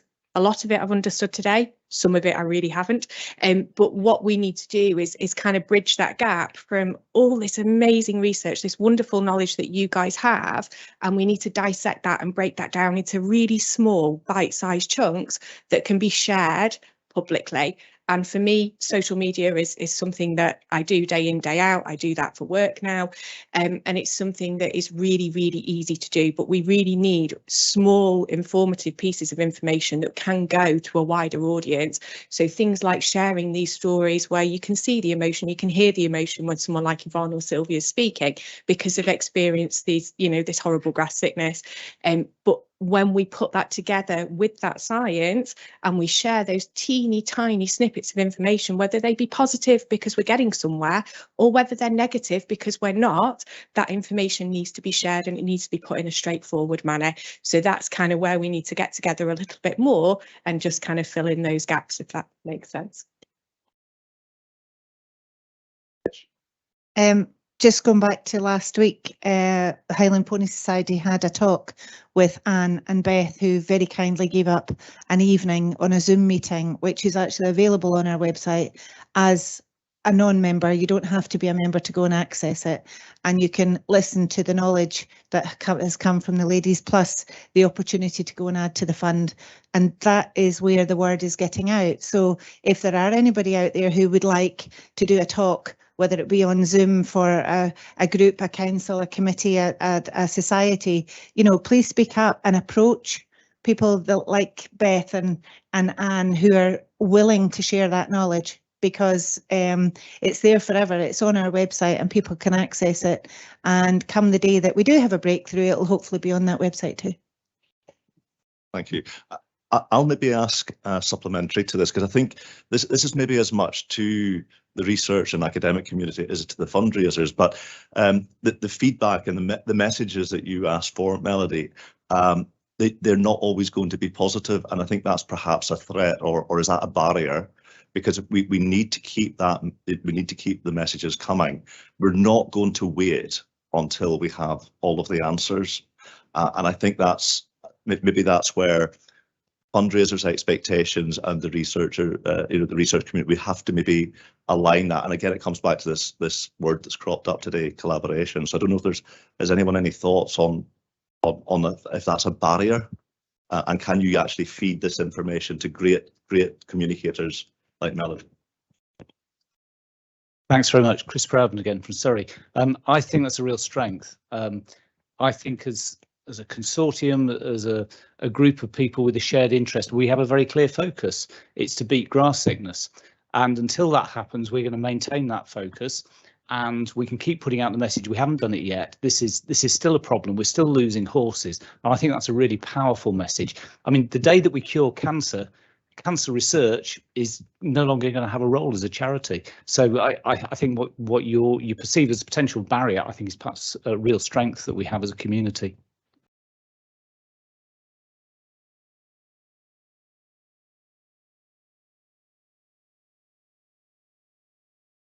I think one of the other challenges which we've discussed is that to take the technology forward, clearly there's some wonderful new techniques, and so there are plans afoot to take advantage of the technology that was described earlier today, but it needs funding, and not to take away from the fantastic work that individuals are doing, that groups are doing, and corporate contributions as well. But how do we raise significant? This is a magnitude of change, probably, which I'm not involved in research funding, but I'm told a couple of PhDs we're looking at hundreds of thousands in that magnitude. And so one point that came up today I thought was very interesting was linking the equine research into, linking that to other research, and if we can piggyback. I thought that was a really exciting prospect, because that could give us the leverage, and could be a step change. I think it's that paradigm shift that we probably would, to make real progress, that's what's required. Am I allowed to ask a question? How much do you need? How much money do you need? Without wanting, well, I think maybe sometimes you need a target, and if the fund could come up and say, well, if we have X amount, we can keep going for a year. If we have X amount, we can go for 2 years. I think sometimes that helps a realization of how much is actually needed to continue, Yeah. Who would like to? Beth, are you going to take that one? Good, well done. Well, for a start, no, it's a good question, Jane. I think as far as we're concerned, we're using, for the fellowship, the money has come from the fundraisers. That's a direct sort of link. The fellowship will run the pilot projects, and we have enough money to do that. We will then use the results of the pilot projects to go for bigger funding mechanisms. And at the moment, we are just costing those up. So, for example, the ED&E soil project with the James Hutton is likely to cost in the region of 300,000. So I think we have to take each step at a time. So the proteomics work that I was talking about to run this new machine we have is about £1,000 a sample. But obviously we ask for favours, and the machine's being optimised for equine samples, so we're getting it free of charge. So there's lots of things we can piggyback on. And, you know, as David Smith mentioned earlier, the equine organoids have been done on other grants. So they've been done really alongside David's work, Mark and Aubrey's work with livestock. So there are definite ways we can get lots of work done very cheaply, but there will become a time where to do the rest of the projects, we are going to need big funding sources. And, you know, I don't know if any other researchers would like to comment, but £1 million doesn't actually go that far for some of these projects.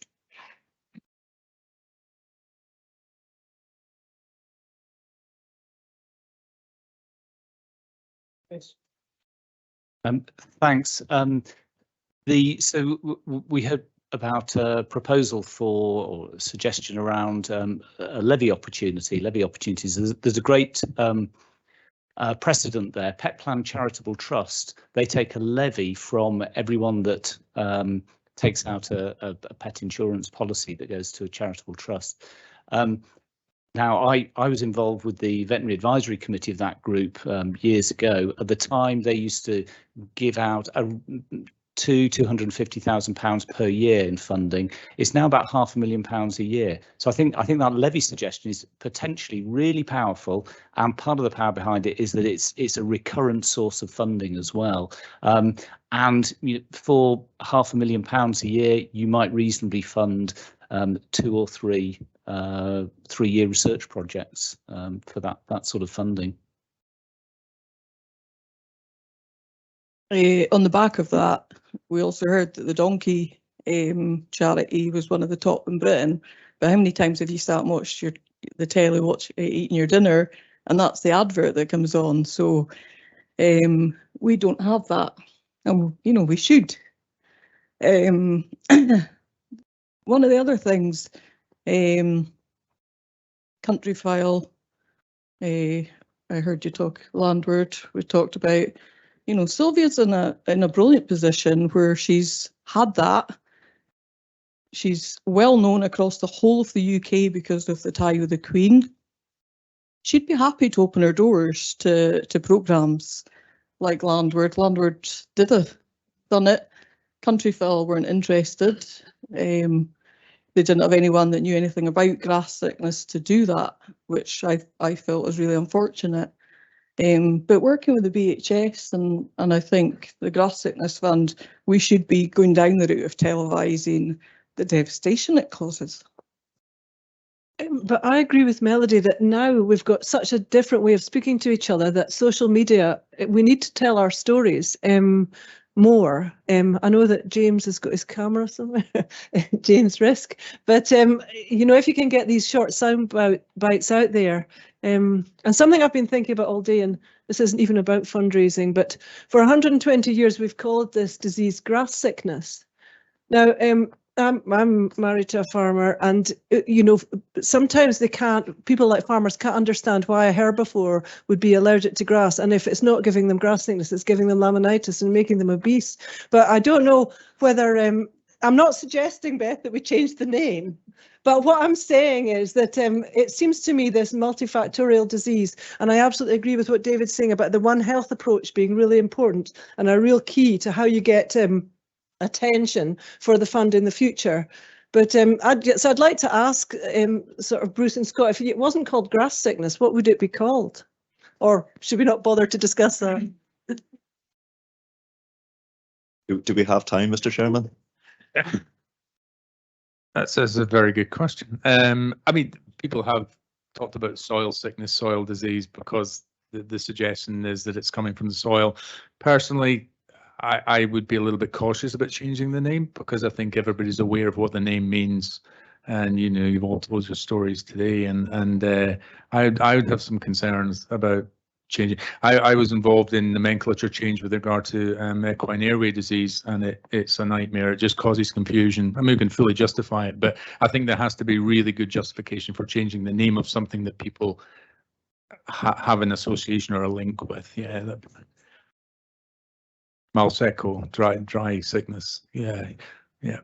I'm not suggesting you change the name, but I just think it's really interesting seeing this amazing science today and how multifactorial it is, and yet we still. Yeah. I mean, that's only my view. I mean, others may not share that view. I mean, there's other scientific names you could use, but they're not quite as catchy.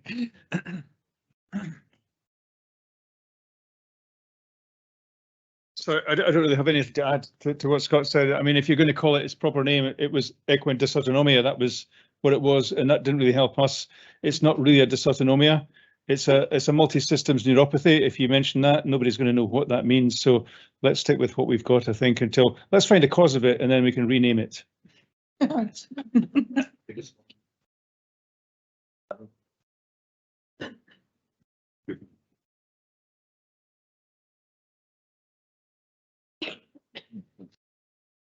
Sorry, me again.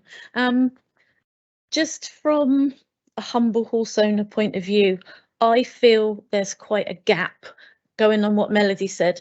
There is quite a gap from obviously what we've heard today, the scientists, the researchers, the vets, and then there's us at the bottom. And I feel personally, I can't speak for everyone, that not much information filters down to ordinary horse owners. I moved up from Portsmouth, kind of heard of grass sickness until I got walloped with it with my horse. And then obviously you then start to look further into it, and hence why I'm here today. But I feel that you could possibly do more to get it out there to people, even if they've not experienced it.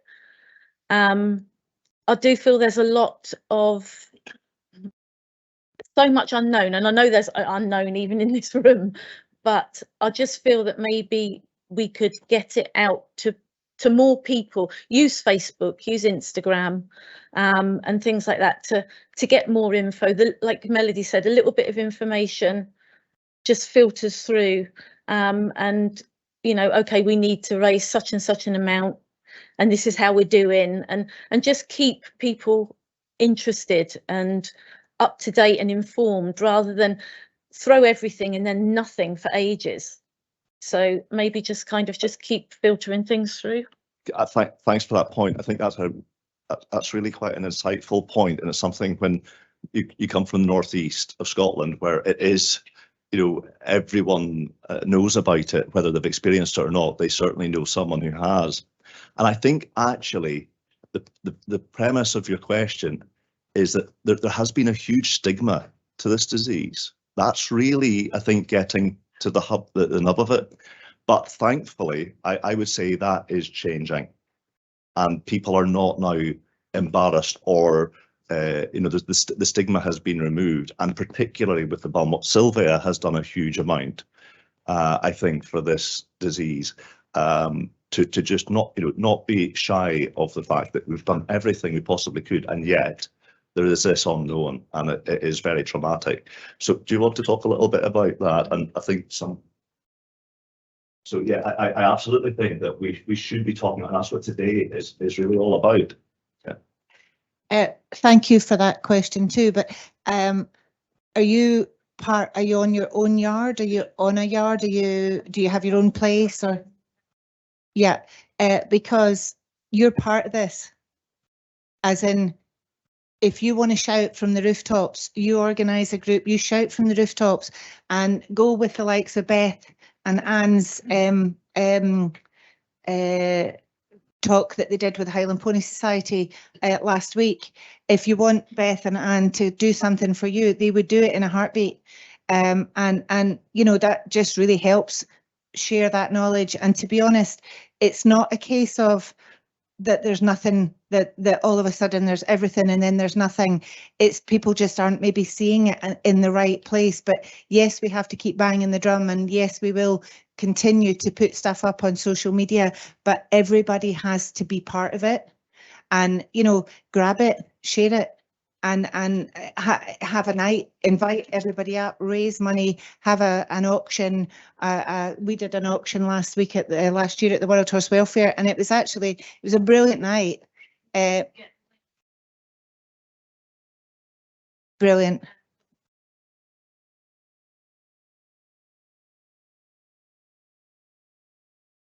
Yeah. Just gotta keep doing it.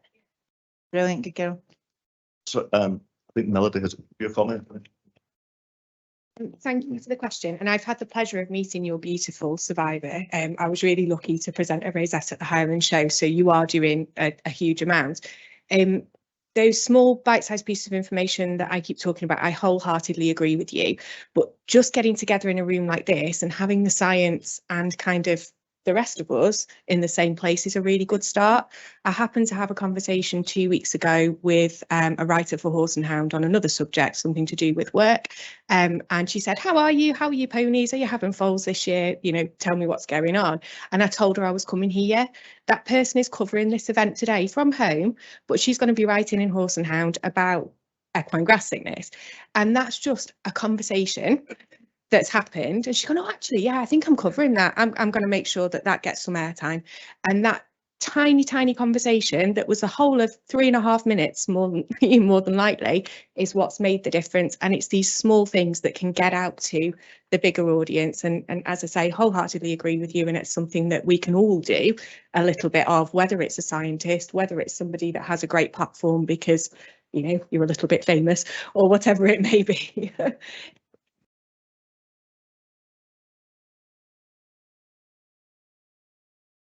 Thank you, Rhodey. It's been a great panel. If just to bring it back to the fundraising bit, if you ask a fundraiser, what are we doing for our equine grass sickness? How can you help us? They'll say, what is your case for support? Which sounds a bit technical, but you know, it is trying to relate to a lot of these questions about what we've heard today, package it up into bite-sized chunks, and then this is funding for soil analysis, this is funding for research, because obviously it's not an exact science, and we know, and it basically comes down, what is your elevator pitch? If you've got 30 seconds an elevator with the chief executive of the Wellcome Trust, how are you going to sell them equine grass sickness? So whilst I think, Chris, the Dogs Trust and the RSPCA might sort of take issue with your Donkey Sanctuary being the third largest charity in the country, they are a brilliant charity, and there's a number of others, BHS World Horse Welfare. So potentially it's something, as a result of today, you could get fundraisers together, because you know, actually to get the fundraising right, there is a real science behind it, and it does need discipline. So maybe to try and collaborate, and obviously this is a more question for the Equine Grass Sickness Fund, but I think we could get together a pretty good group to really help sort of assimilate what's the need, and then how are we going to fund it. Excellent, Rolly. We love a volunteer, so that sounds super.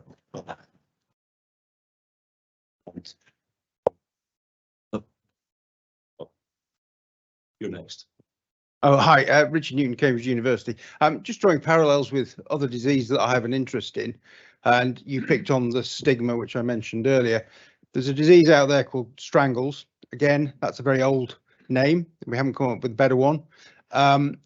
Just to point you in the direction, and they've slightly stolen your time of year when you might want to do it, but over a number of years now, and it's grown each time, they're running Strangles Awareness Week, and it's really out there. It's coordinated, and it raises awareness, and therefore on the back of that you can probably raise funds. Those guys, they're linked to Red Wings Horse Sanctuary. They've had problems with strangles going back many years, and I'm sure they would be more than happy to sit down and share their ideas of how they operate that. And it's an annually recurring thing now, and it's gone international. Europe are picking up on it as well, and therefore I think that's something that's worth you thinking about. Yeah, thank you for that. And I think you have a point about the Yes, one of my ideas bring back Strangles Equine Grass Sickness Awareness Month, because you saw some of the stats today did chime in with when we did May before, and and that ties in exactly, Richard, with what you're saying, that having Equine Grass Sickness Awareness Month did work, I think. I don't know. It's a good idea, though. I'm just a member of the public who came across grass sickness because I borrowed a horse and its field mate went into grass sickness. So I learnt the distress was so enormous for the owner. So I was a third party, a bit like yourself, yeah. And from the sports world, the outdoor world, climbing Ben Nevis is seen as a peak. Now, you can't do that with horses, well, you used to, and I sometimes think that if the grass sickness world produced something so major that the media could not see it. I don't know if any of you remember Annie from Skye that took her Clydesdales down to the Lake District. And if you use your horses to get the public involved, because they will listen, and it's like losing a baby. I mean, it's so a child, it's so shocking. If you actually get that through to the public, I think they'll respond. And I think if you, let's say you had a baton thing that went on, you came from Fort William and you went through the mountains with your horses like Highland Bridle, but you make an impact. Sorry, I'm not used to speaking out loud. So I just think that could happen every year, but you're actually doing something the media wants to see. Does that make sense? Yeah, thank you for that. And I think we've one last question at the back.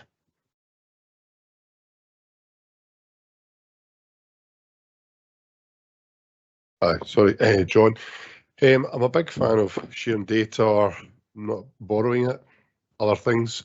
So currently the Scottish Government's funding farmers stroke landowners to do soil samples of fields for carbon capture. I'm sure you'll be involved in it yourself.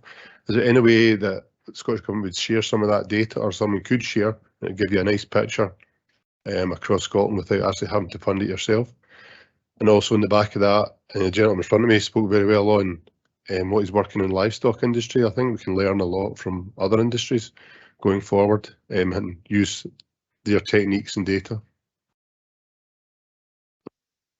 Yeah, I think that goes back to the One Health idea as well, and these links. So I'm sure I'm sure there's merit in linking some of these soil samples, but it boils down to we have sample set at the moment, and it's trying to find the funds to really interrogate that and have a really close look at what might be there.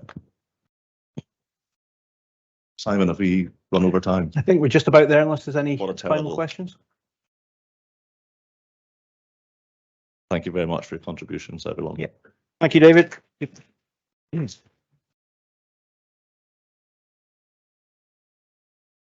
Thank you, David. Now, in a few minutes, David and Anne and I and Beth, I think, are going to reflect on the workshops and try to pull some thoughts together from that. But before that, I would like to invite Kate Thompson and Sally McCarthy back to present the Equine Grass Sickness Fund Silver Salver Awards.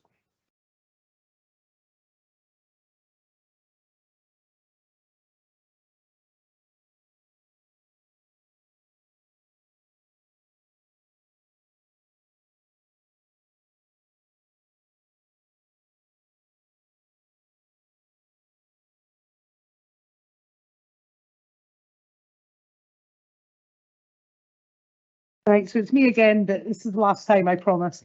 You've got to listen to me talking about it. So these are new awards that we're going to give out that are to say thanks basically for exactly what we've just been speaking about. So people that have kind of gone above and beyond fundraising and gone to significant trouble, raised quite a substantial amount of money. So a lot of these again are very, very inspiring, what they've been doing and activities they've been up to. So we all know kind of fundraising is a really challenging thing. We've just heard about that and how challenging it can be. And often in this situation, it's inspired by really dark times when somebody's lost a horse to grass sickness, what the trigger is to them taking an interest in it and starting to fundraise for it. We've got 6 fundraising groups today that are going to be nominated for one of the Silver Salver Awards. So we're going to ask you all to come forward one at a time. And if you go over to Katie for your award, and then we'll do the photos afterwards, I think out in the atrium for you. You can either come forward, one of you, or you can all come forward, depending on how shy you all are, or how much noise you want to make for it. So the first award, the first Silver Salver, is going to go to Sarah Holden. So Sarah's the organiser of Strathearn Eventing Hunter Trials. It's a long-running charity hunter trial, and it's been a much-loved annual fixture since 2012, raising a significant amount of money. It's a whole family affair, from Sarah's son James and Rory to her parents Hazel and Howard. So a huge thank you to Team Holden in England. And if Sarah, if you'd like to come down and pick up your Silver Salver.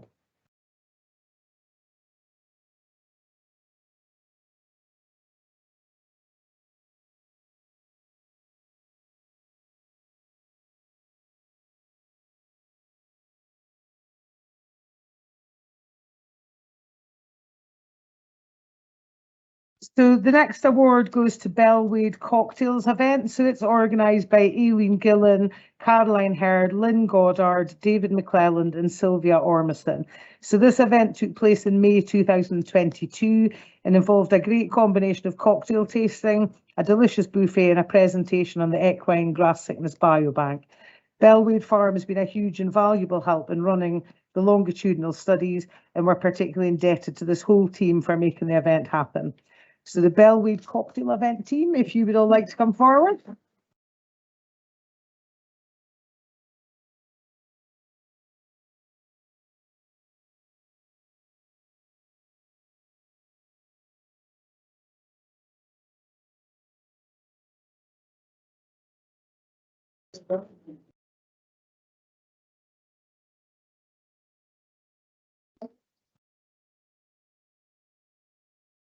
So our next award goes to the Ross-shire Fundraising Group, and they're represented here today by their mastermind, Yvonne McLean, and their supporters, Sarah Milne, Martin Johnston Ireland, Heather McLennan, Jane Barry and Lorraine Saunders.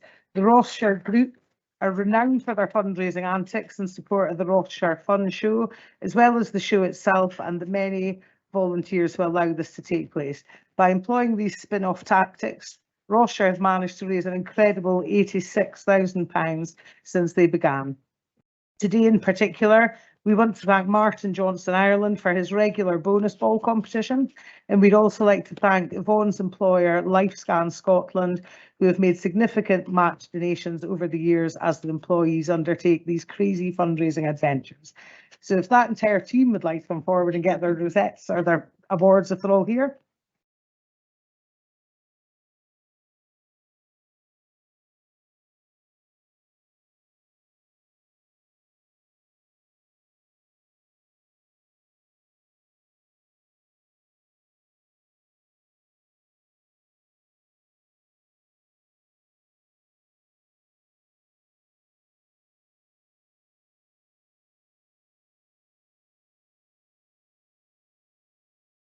And then the next award goes to the Central Scotland Shetland Pony Group. They're represented here today by Murren Thompson, Lindsay Thompson, Lisa Wilson and John Watson. And this group organised a Little and Large sponsored walk around the Kelpies in October in memory of Ken Scott. It was a fabulous and a fun day out, and our huge thanks go to everybody that's involved.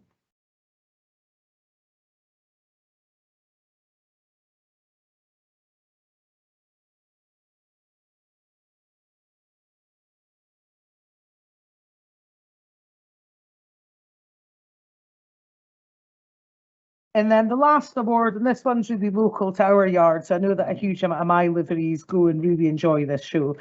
So this is for the Crathis Charity Show. So this is for Robin and Karen Stewart, Susie Shepherd and Gary Charles. They're all here on behalf of everyone involved in the marvellous show. The event launched after the pandemic to help cheer everyone up, and it was an instant success involving both a dog and a horse show. They've got the ingredients for a very special day. Thank you to all of you for bringing so much fun times and vital donations during a challenging time.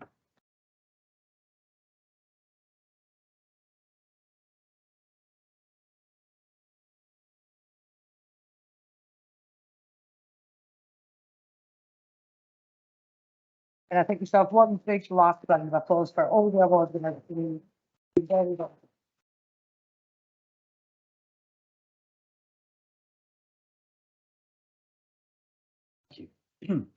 Okay, in the last few minutes we've got before you get rewarded by some tea and cake, we could have David, Anne, Beth and Lee up. We're just going to do a quick roundup of thoughts from the afternoon session before we have tea.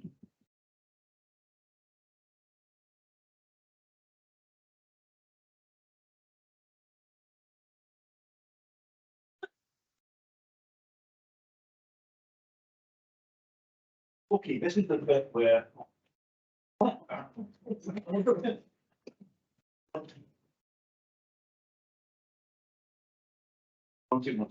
yes, that's back on. Okay, this is the bit where after a great day like this, it's very easy to go for your tea and cake and then wander out the door and sort of forget all about it until the next time we're called upon. So I think I'd like to hear what everybody's takeaway from today is and what they will do in their respective role to push things forward. So, Anne, since your session was the first one from a vet's point of view, what are you going to be sharing with your colleagues? What's your takeaways? Takeaway is I'm not just going to talk as a vet, but also as the chair of the fund. We need to get the word out there to the sort of distant areas of the United Kingdom. When I say distant, I mean the areas where grass sickness does occur, but it's not quite as in the forefront of vets' minds. It's easy in the areas where everybody knows about it in the north. And also the stigma of the disease, which I think is still out there, that some people just don't want to admit that they have cases of equine grass sickness. So I think I take away that the science is fantastic now compared with when I first graduated. So I can't thank all the scientists enough for their input today. And I'm also, as far as the fundraising is concerned, we must all work together to try and raise the awareness of grass sickness. So the first lottery winner here, $500,000 to the Equine Grass Sickness Fund would be fantastic. Thank you. And David, how are you going to get the big money in? How are you going to attract big pharma or a friendly shake to put $1 million in to? So that is the real challenge, because, as I said during the panel, that there's a lot of fantastic tools that we could now employ and focus on that. There's a fantastic phrase in the northeast of Scotland. So as a in about comer, I'll try my best Doric accent. Every meikle makes a muckle, and it is about, you know, the fundraisers that you heard this afternoon are doing a lot of hard graft, and everything they do adds into this pot, which is looked after by the Equine Grass Sickness Fund, and hopefully goes to find an end. I think they described it as, Sylvia said she wanted to see an end to it, and that's the target. I don't think we should set a value on that. I think that's dangerous, because we don't know what value we need, but just little bits, step by step, and it's going to be incremental changes. So I think it's not going to be big amounts of money coming from industry. Unfortunately, that's not, you know, the industry's just not geared that way, but it's going to be incremental amounts that will hopefully hard, persistent work. And I suppose the other thing is sustainability. That came up. I think it's it's easy to raise money at a cocktail night once a year, or, you know, as a one-off. How do we repeat that? And there's some great examples in the room where it is maintaining that passion, and I think the money will come in. So today's been a great example of communication and collaboration, but there's a lot of messages that need to get out there. Beth, Lee, you're both the communications experts in this science field. What happens after today? Yeah, thanks. So absolutely, it's the first day in a process, as every day is. So I just feel now we have built a huge momentum. So I got involved in this relatively recently, I think about 2 years ago, when Lee said, I've got a really good project for you, and it'll take up 10% of your time. So if you do, and it did at the start, to be honest, it did. It was just, you know, looking at all the research, looking at what was happening, looking at who was involved, working with the fund. and it has snowballed. So now I reckon I probably spend about 60% of my time in grass sickness. It's well worth doing. I think we're still probably quite a long way off, but I'm really inspired today by all the researchers, from everybody we've heard from. I think we've got a huge common base, and there's certainly a lot of work we could be joining up with and doing together. Sharing of resources, sharing of time. We probably all need bigger teams, and we all say that we need help, we need students, and we can build that, and we can definitely build that with your help. And I think a day for us, bringing the fundraisers in, the industry in, and including the vets here, because I mean they have been instrumental in any of our project happening, has been really useful. And yeah, what do we do from today? Well, James Risk, is James here? No, James Risk must be in his little room doing his film still, but James has done a lot of sound bites from today, from a lot of the speakers. I hope he's nobbled you all. He was supposed to be. So that we can produce and that we can circulate. We can continue to speak to each other. We can make these new connections when we realise that we're working on projects that are very parallel. We can use all this new science. All of these young scientists have got some fabulous ideas and the new technologies. So yeah, it's just the start. And we just keep going. We keep going with all of it. Yeah, probably not too much to add really, but to sort of wind up by saying thank you all so much for coming today and taking part in this event. It's been really great to have the fundraisers together with the scientists and also the vets who are helping us in the field. And I think the legacy of this is how much you can achieve by working together. I think everybody mentioned that today, and you can see the advances of that already with some of the new areas, the new projects that are taking place. I think someone said at the beginning, it would be interesting if someone could just say, right, I've got the answer. We were hoping Scott was going to have the answer this afternoon, but maybe not. But we're absolutely sure by working together we'll get it. And we've had super examples of the fundraising as well. So I would just like to say thank you to all of you for today. I hope you've enjoyed it. And if there's any feedback you've got for any of us, or there'll be lots and lots of questions afterwards, please do get in touch. And I think, Simon, will just be when is the next event, I hope. Yep, tea and coffee in the atrium and cakes, and then obviously meal tonight at the Bruntsfield for those who booked 6:30 for 7. So that's all. Oh, sorry, Anne. Okay, can I just say a huge thanks to Morden for hosting this, to Lee for organising, and Beth and Kate, our administrator for the fund, where is she? They do a huge amount of work, Kate especially in the background. And thanks to all the speakers, all the scientists, and also to all the fundraisers who I am absolutely blown away by your passion. Having been involved with it last week, it is amazing what you actually do. And although we do talk now in hundreds of thousands, the thousands and the tens of thousands are equally as important to the fund. So, and thank you to all of you for attending today. Time for tea. Thank you.